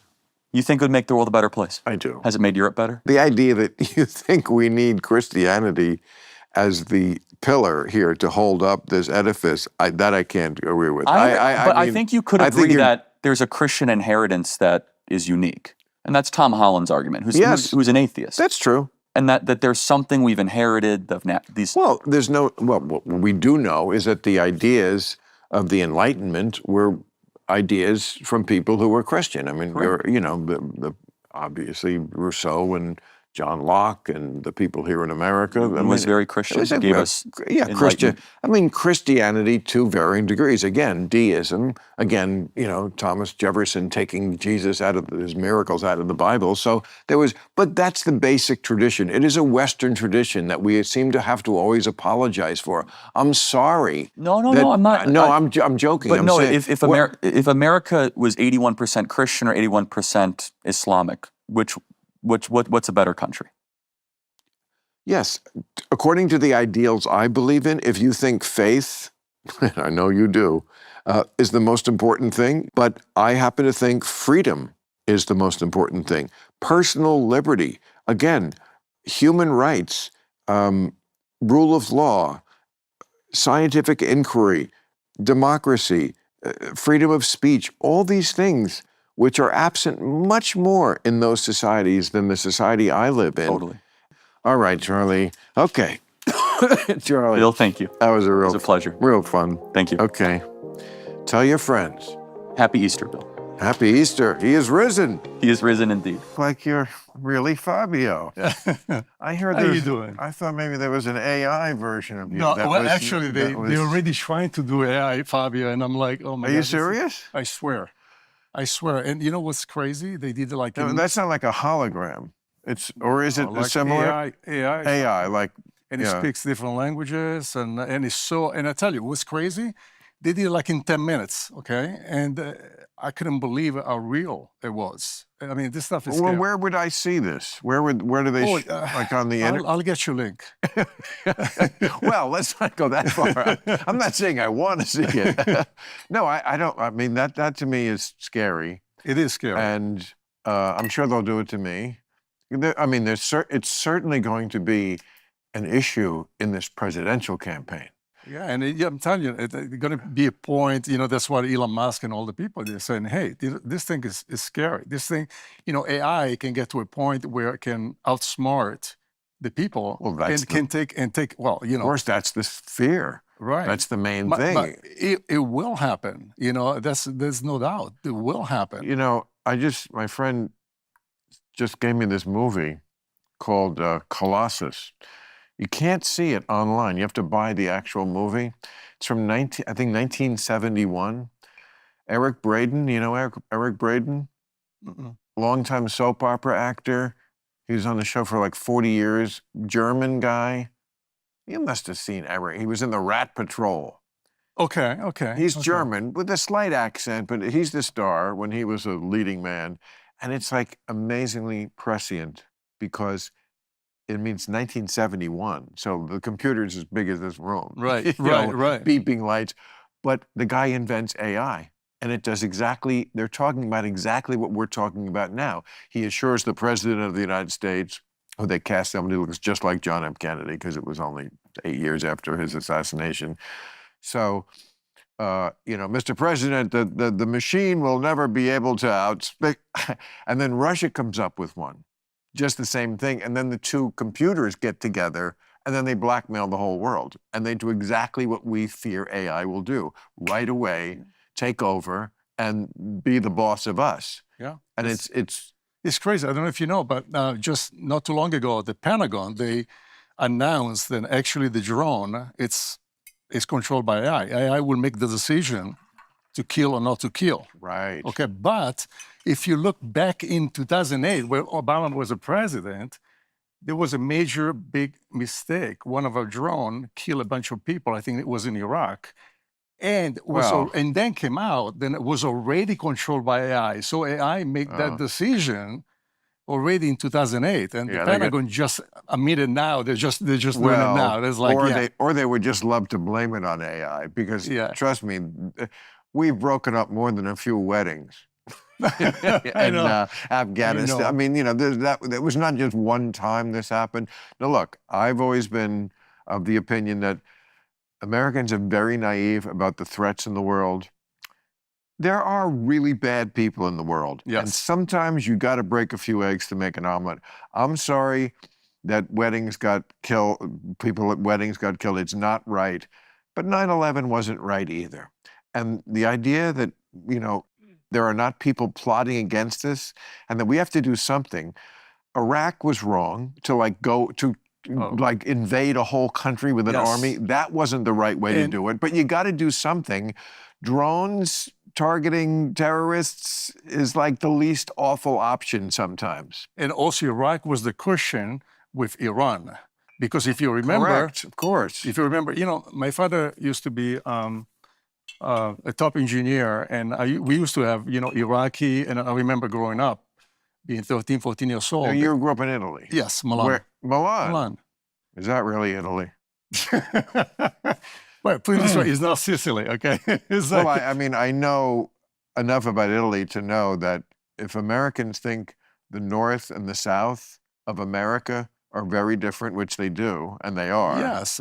Try Italy. Oh, because my God. Milan is nothing, and they don't really want to be part of the same country. It's true. It's true. It's true. But you go like 30 miles away from Milan, and they speak a totally different dialect. Talking about dialect, it's like you get 30 miles each way, east, west, north, south of Milan, and it's a totally different dialect. And the people are lighter, blonder. Yeah, we have a lot of, you know... the men have very long hair. No, not all. Look at you, you still got the fucking... that's all your hair? Those aren't extensions? No. Can a man wear extensions? You know, it's... I mean, without me, you know, it's like... Come on, we're still men. I mean, probably we're still the last of the Mohican, you know, our generation. Well, we are, I think, like two of the very few men our age, 40, who have never been married and no kids, right? Yes. And this is because we're homosexual. No. No, this is because, well, I always say to people when they ask about this, if you're our age and you've never gotten married, it's either for one or two reasons. You don't like women, or you like them a lot. Exactly. Right? And you know, it's like, listen, and we're smart and we're picky. So we're not gonna, you know, and when you're a successful man, especially living in Los Angeles, you have to be careful. No, there's, trust me, I know, and sometimes women are sincere, but I mean, I have a pretty sharp eye now for, like, especially like you say, we're older now. I know when a woman wants to be like a Beverly Hills wife and have the Beverly Hills wife life. Maybe it's because they see it on, isn't there a show? Of course there is. I've Yeah. never seen any of those housewives show because I feel like I might get sucked into it. But Oh my God, but like, and they didn't need a show to tell them how they're to. pathetic. What? Those shows, those shows. You've seen them? You watch them? No, never, but I saw clips and I'm like, oh my God, I can't believe people they watching this garbage. I mean, come on. See, if it's we like- had been led our lives differently, gotten married, our wives would now be on that show. run your show, right? Our wives would be throwing drinks in each other's faces. Yeah. And look what we avoided. I know. It's great. It's like I love cars, motorcycles, and it's like, and always women go like, well, Fabio, why you have to have all these cars? Why to have Because I go like, I like variety. Maybe give you a hint. Right. Well, I could give listen. a shit about variety in cars. I have one car. I mean, I'm not a car guy, but I see your point, and so you like variety so much it even extends to the automobile. It's it's like listen, in life is too short. You never know, right? So I believe it's like you have to have the best in your life. It's like I understand you work. Right. And then you have fun. In life, you have to have balance, okay? So a lot of people, they work too much and they don't live life. Right. I like to live life. I Well, work. you look like you're still living it the same. You got the hair, you got the plunging neckline. I mean, you look good. I'm Thanks, sure. you I'm too. sure. I mean, you look great. And those books, so interesting the way, society kind of frowns on what those books are really selling. Like, it's toxic. Like if you really do the shit that the guy in the book is doing. I'm telling you, it's America. America, they're very good to market and in marketing and to sell fantasy. Think about Hollywood. It's based on a fantasy, right? Yes. So the same, those books give people fantasy. Fantasy, it's healthy. It's an escape. But the fantasy. That's where the hypocrisy comes in. The fantasy that the women have in the books is sort of frowned upon in other quarters of life and media because it's a little like I want to be taken, right? Yeah. But the guy, didn't they call them Bodus rippers? Because he's literally ripping off the whatever the Bodus is. I don't remember ever being with a girl who had a Bodus, whatever it is, but. The fact that it was being ripped off that's a little, that's not in the Me Too catalog there. You're not supposed to rip things off. But women do want something in men that they sometimes, I think, to their own detriment these days, root out of them because it's so all about we can't have any toxic masculinity, and we certainly are toxic and have done a lot of bad things. But, they still want to feel like they're getting fucked by a man and not a wimp or a boy or, I mean, this political correctness is just not sexy. No, you're right. It's not sexy. And You're right. And nobody ever came after you for being like part of this evil. No, it's like, always treat women with respect and a gentleman, and then takes two to tango, So it's sometimes, men and women that do stupid things and then they're going to bite them in the ass in the long run. But, it's like, when, all this stuff with the Me Too movement came out, it was such a Hollywood thing, It's like, where was the Me Too movement with all the women being raped done in October 7 in Israel? The movement, they didn't. It's so, nobody, no, celebrity, none of the Me Too movement say a word about what happened. No, and a lot of the dumbass, useful idiots defended it. Yeah. Didn't spend one day in sympathy for the victims, went right to Hamas. It's Way to go, boys. It's unbelievable, and I tell you, all this, to me, cancel culture, the stupidest thing, because, you have, people, I mean, you have civilization with thousands of years of cultures, and it's and then now the cancel culture. I mean, these people, they chant from the river to the sea. They don't even know which river and Right. which sea.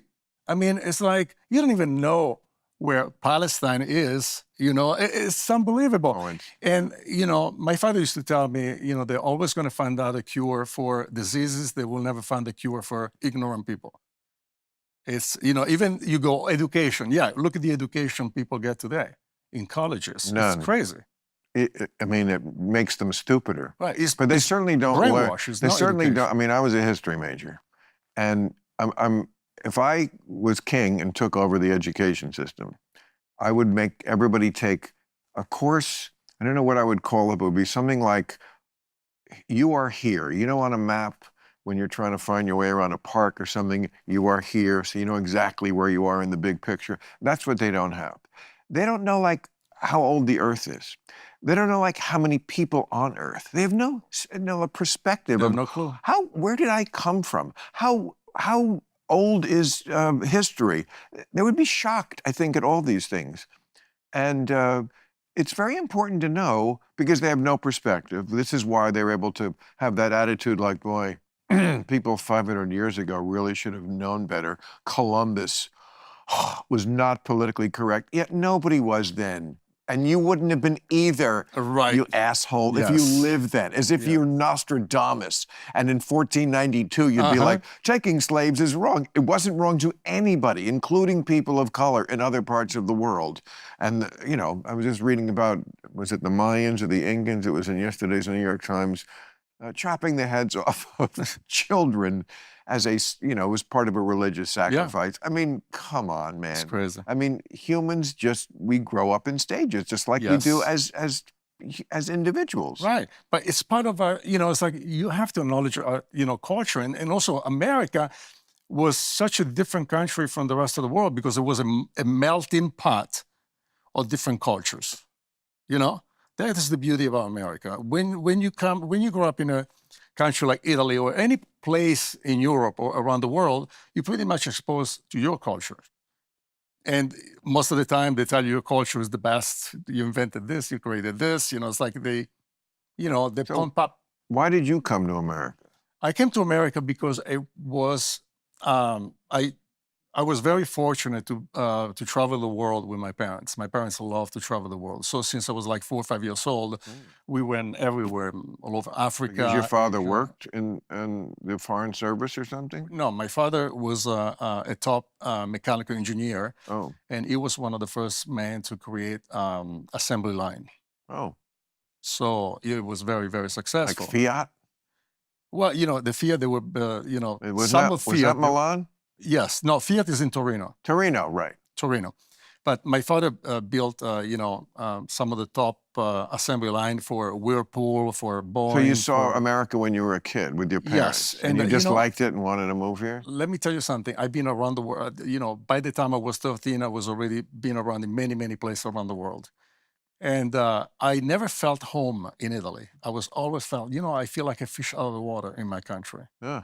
You know, I think the mentality, the Italian mentality is kind of like, it's narrow. You know, it's like they still live on a Roman Empire. And it's like, excuse me, what have you done 2,000 years from that time until now? You know? It's like those bridges, those monuments, those buildings, they're still there and they're still standing. You build roads and bridges, then at the inauguration day, they collapse. I mean, it's like, it's crazy. It's crazy. It's like, what have you done now? It's amazing the way the forces that collapsed the Roman Empire are very similar to like what's happening today, because like migration around the world is always such a key factor in nail it. You know, and I'm not saying, first of all, the barbarians who took over the Roman Empire weren't barbarians. They were just different people. They saw Right. any more than the people who are coming to this country. They're not barbarians either. But when people are on the move, I mean, the Roman Empire collapsed because the Huns, who were from north of Beijing, they were from north of China, and they fought with the Han dynasty. And then they migrated westward, and then they put pressure on tribes that they were pushing out in Eastern Europe. The Visigoths and the Goths. And Yes. Okay. And then they moved into the Roman Empire. So Yeah. it was like when people are moving, it just puts pressure on other people's and everything changes. And I mean, immigration is probably the biggest issue in this election. Yeah, And in European elections. I mean, Meloni in your country, yes. you know, that's how she got to be the prime minister. And she's the only one in the G7 who's popular now because she has a reputation as being tough on immigration and keeping Italy, Italy. And when you say that in certain quarters, that be, you know, oh, that's racist. It No. doesn't have to be. It can be. There can be racist elements in it. But other people, like the majority of people, I think, in some poll in this country said, there are times I just don't feel like I'm at home in my own country. They couldn't keep out the people who wanted to be there. I mean, that's what a lot of people would say is going on in this country right now.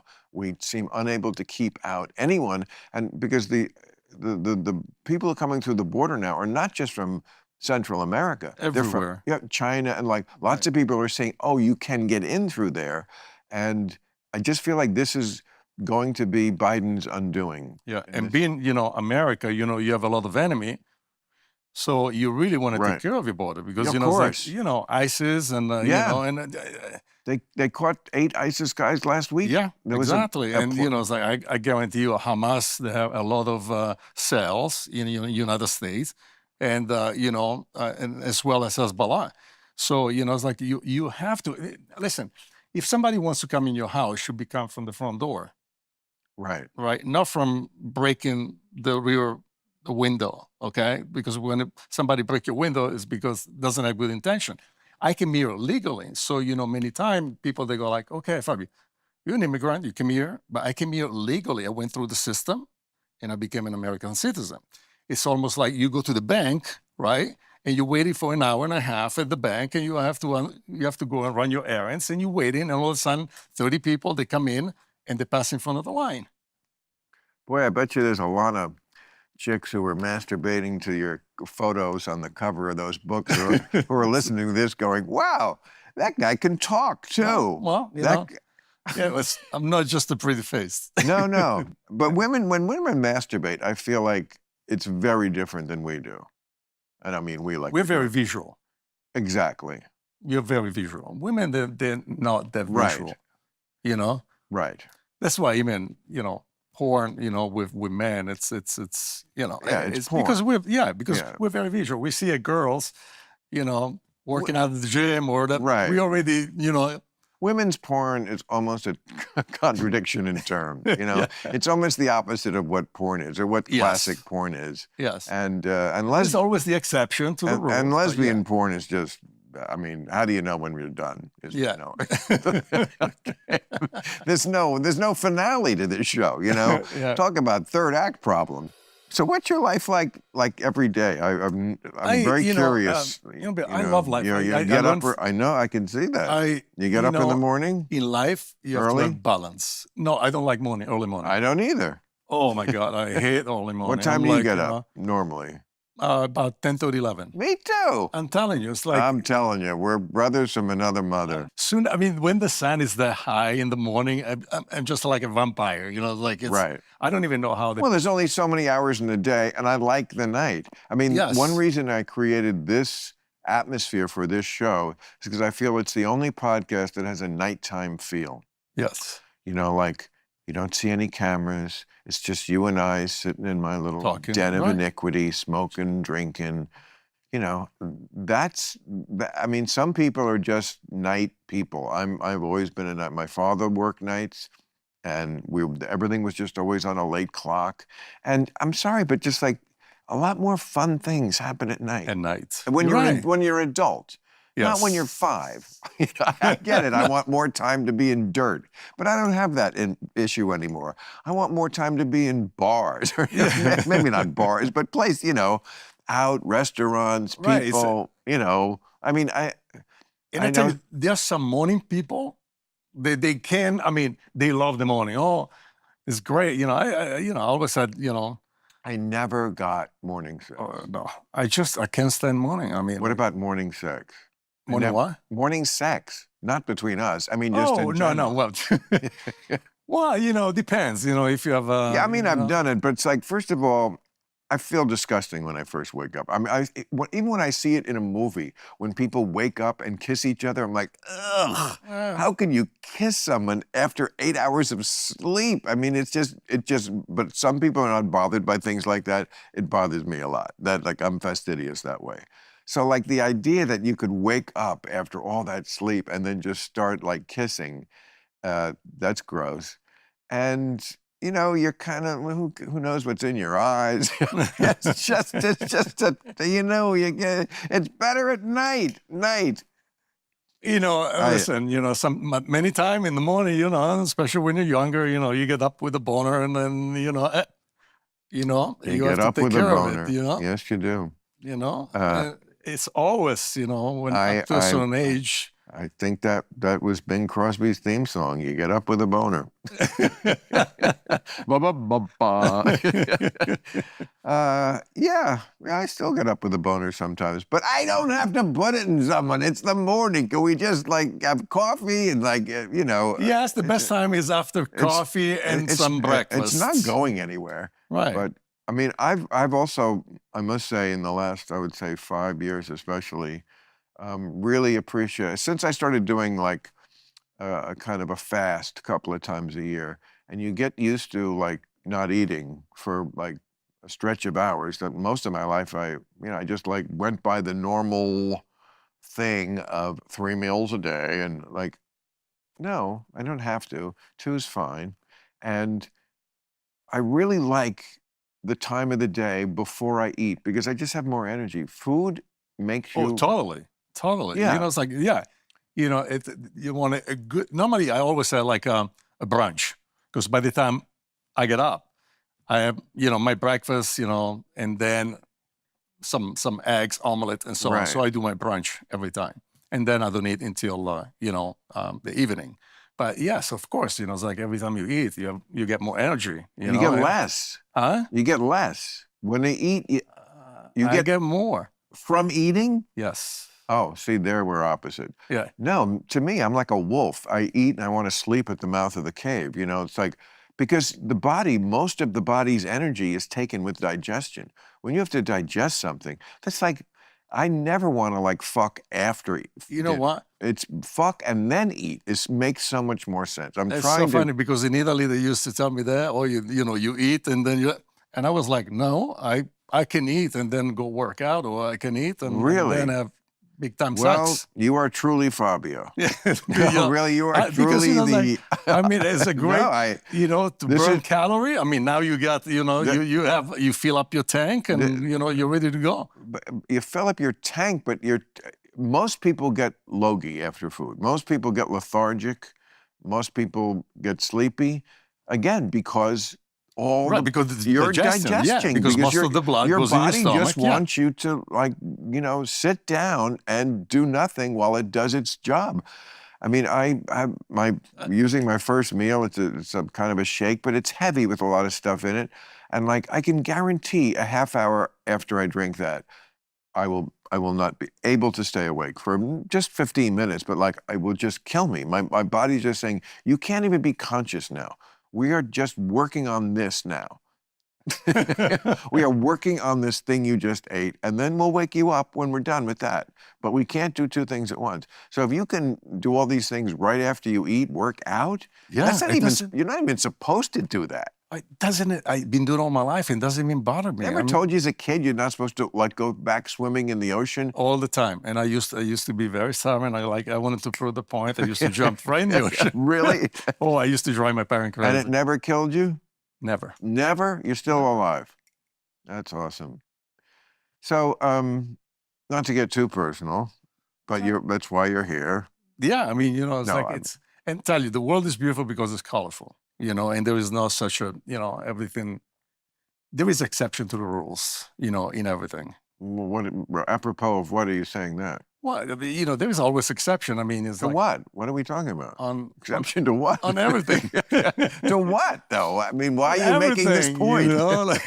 What's the exception? What's the rule that we have to make a thing about the exception? But it's like you were saying before. It's like people eat and then they can't work out. Oh, or I they see. can't, I see. but Oh, okay. that's what I'm saying. Right. No, absolutely. Everybody's It's I- different, Everybody's so different, especially about very personal things like that. That's why, guys like us, I mean, we can sit here and chortle about, oh, we never got married, so we don't have the divorce and all the horrible things that we think that happen with marriages. And awful things do happen with marriages, but also great things happen with marriages. That's It's true. just based on who you are and your Exactly. nature and like what works for you.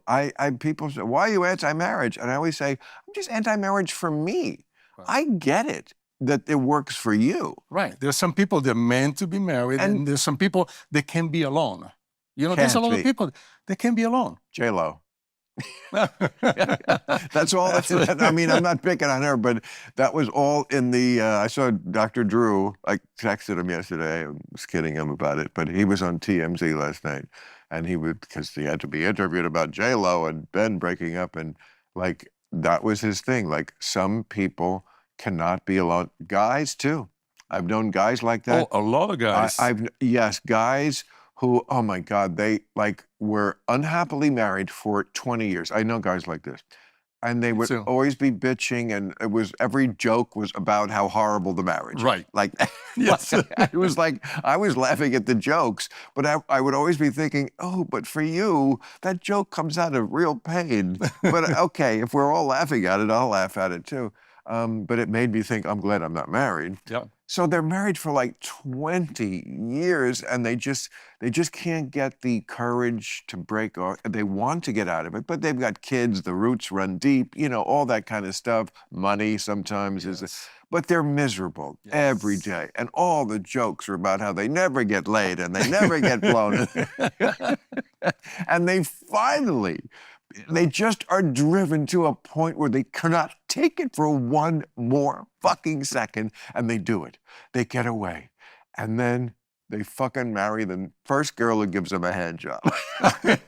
They break right back into prison. It's true. It's almost like, every single guy wants to marry an nymphomaniac, and after a few years, like the nympho live, and you got the maniac. And the maniac stay, it's like, but listen, some people, they're meant to be married. They find that really special person, that bondage, and some other people, they're just, people like me and you, we are happy people. We are happy to be by ourselves. I mean, number one, happy, in life, smiley people. In life, you have to be happy. Okay. Well, you try. But the problem is with a lot of people, they always try, men and women, they always try, I'm going to be happy only if I find the other person. No, you have to be happy first. To be happy first, then you have to find somebody else who's also very content with their life, and then maybe we can share something. But if you're miserable and you got another person, you're only going to bring the person down. Or if you're happy and you marry somebody who's miserable, there's nothing you can do. She's going to bring you down. Right. Well, you know what people usually use to make up for being happy? Liquor and drugs. It's so sad. 8:18, kids. Well, I'm glad you're happy. It's like listen. If you keep your life, I always trying to keep my life simple. You can complicate your life as much as you want. Correct. Complicate your life, then you're going to pay the consequences. If you keep your life simple, it's much easier to have a happier life. Okay, so put some meat on those bones. What do you mean by keeping your life simple? What's keeping it simple? Not getting married? What you really No, but that's a big love. part of simple. Yeah. It's like once you, not again, and again, I'm not knocking marriage because I know people who'd be miserable without their spouse, but it does, immediately life is complicated because first of all, you've invited the government, the legal system into your life. Yeah. You are now in a relationship, not just with your partner, but with the legal system of the United States. Right. So if shit goes sideways, the legal system gets involved. That was always a very big red flag for me. But that's is in this country. That's is in the United States. In a lot of places on earth, other country is not as that complicated. What do you mean? But in the United States, everybody knows. I mean, You mean the divorce? It's easier to get divorced and stuff in other countries? Yeah, it's and also it's like another country. A lot of country they don't believe in suing Well, each no. other. Well, They're like in this country. I mean, it's like one of the first they tell you is like prepare to have a lawyer in your pocket because you need a lawyer for.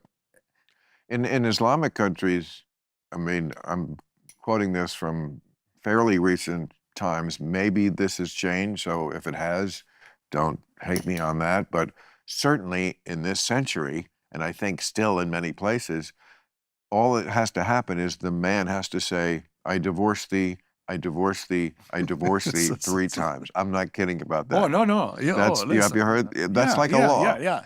I think that's probably still what happens in Saudi And Arabia. they can have as many women they want. That's a lot easier than Jacoby and Myers. Yeah. And, Yes. and getting Saul Weinstein involved in your life. Yeah. And having his bills come and I see why guys go apeshit. I mean, I've seen this with so many guys who they go through the divorce, they think, they set themselves up for life with the perfect wife, and not only do they now have to pay these exorbitant legal fees of their own, they have to pay her lawyer. They have to pay the guy who's fucking them in the ass. I can see why this drives them to the brink, and I've seen them. Oh yeah. And I mean, it's the kind of thing that can make you physically, and I think it has made people physically sick. Yeah. Relationships are wonderful, but they can actually, if they go badly, can make you physically sick. Or in Johnny Depp's case, just lose the tip of the finger. I know, and it's like you've been around. How many really people you meet, they're extremely happy with the marriage. I mean, the majority they're not happily married. I mean, everybody's miserable. It's like.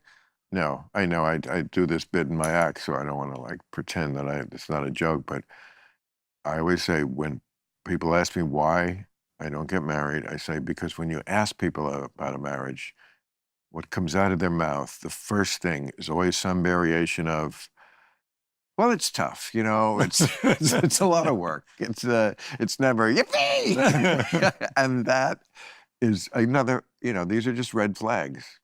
And have you ever been engaged? Because I was engaged. Never even got that far. No. When I was 29, I was engaged, bought a ring. I remember in New York City. I was living out here, but we went back to New York because the 47th Street Diamond District, on West Side. New York, okay. Yeah. So, that whole block, it's immortalized in the movie Marathon Man. Did you ever see Marathon Man? Yes. Laurence Olivier, Dustin Hoffman, classic, and that's the end scene. And every shop is a diamond district. And you can buy just the chip, and I did. I remember it was $1,250 to get just a little diamond, and then you'd put it on a ring. But you saved a lot of money doing it that way. Right. So, then we lived together, and it was just, I used to call it was a real Italian movie. It was duck and fuck. We would fuck a lot, and then there would be fights, and it's just there is a level of drama that you will put up with, or at least I would put up with at that age, that I guess I just thought was normal, that I would never put up with today, ever. Like I just wouldn't allow drama. Time and energy, and also now at our age, we set in our ways. I mean, and what I think we prize, at least for myself, is 2 things: comfort and acceptance.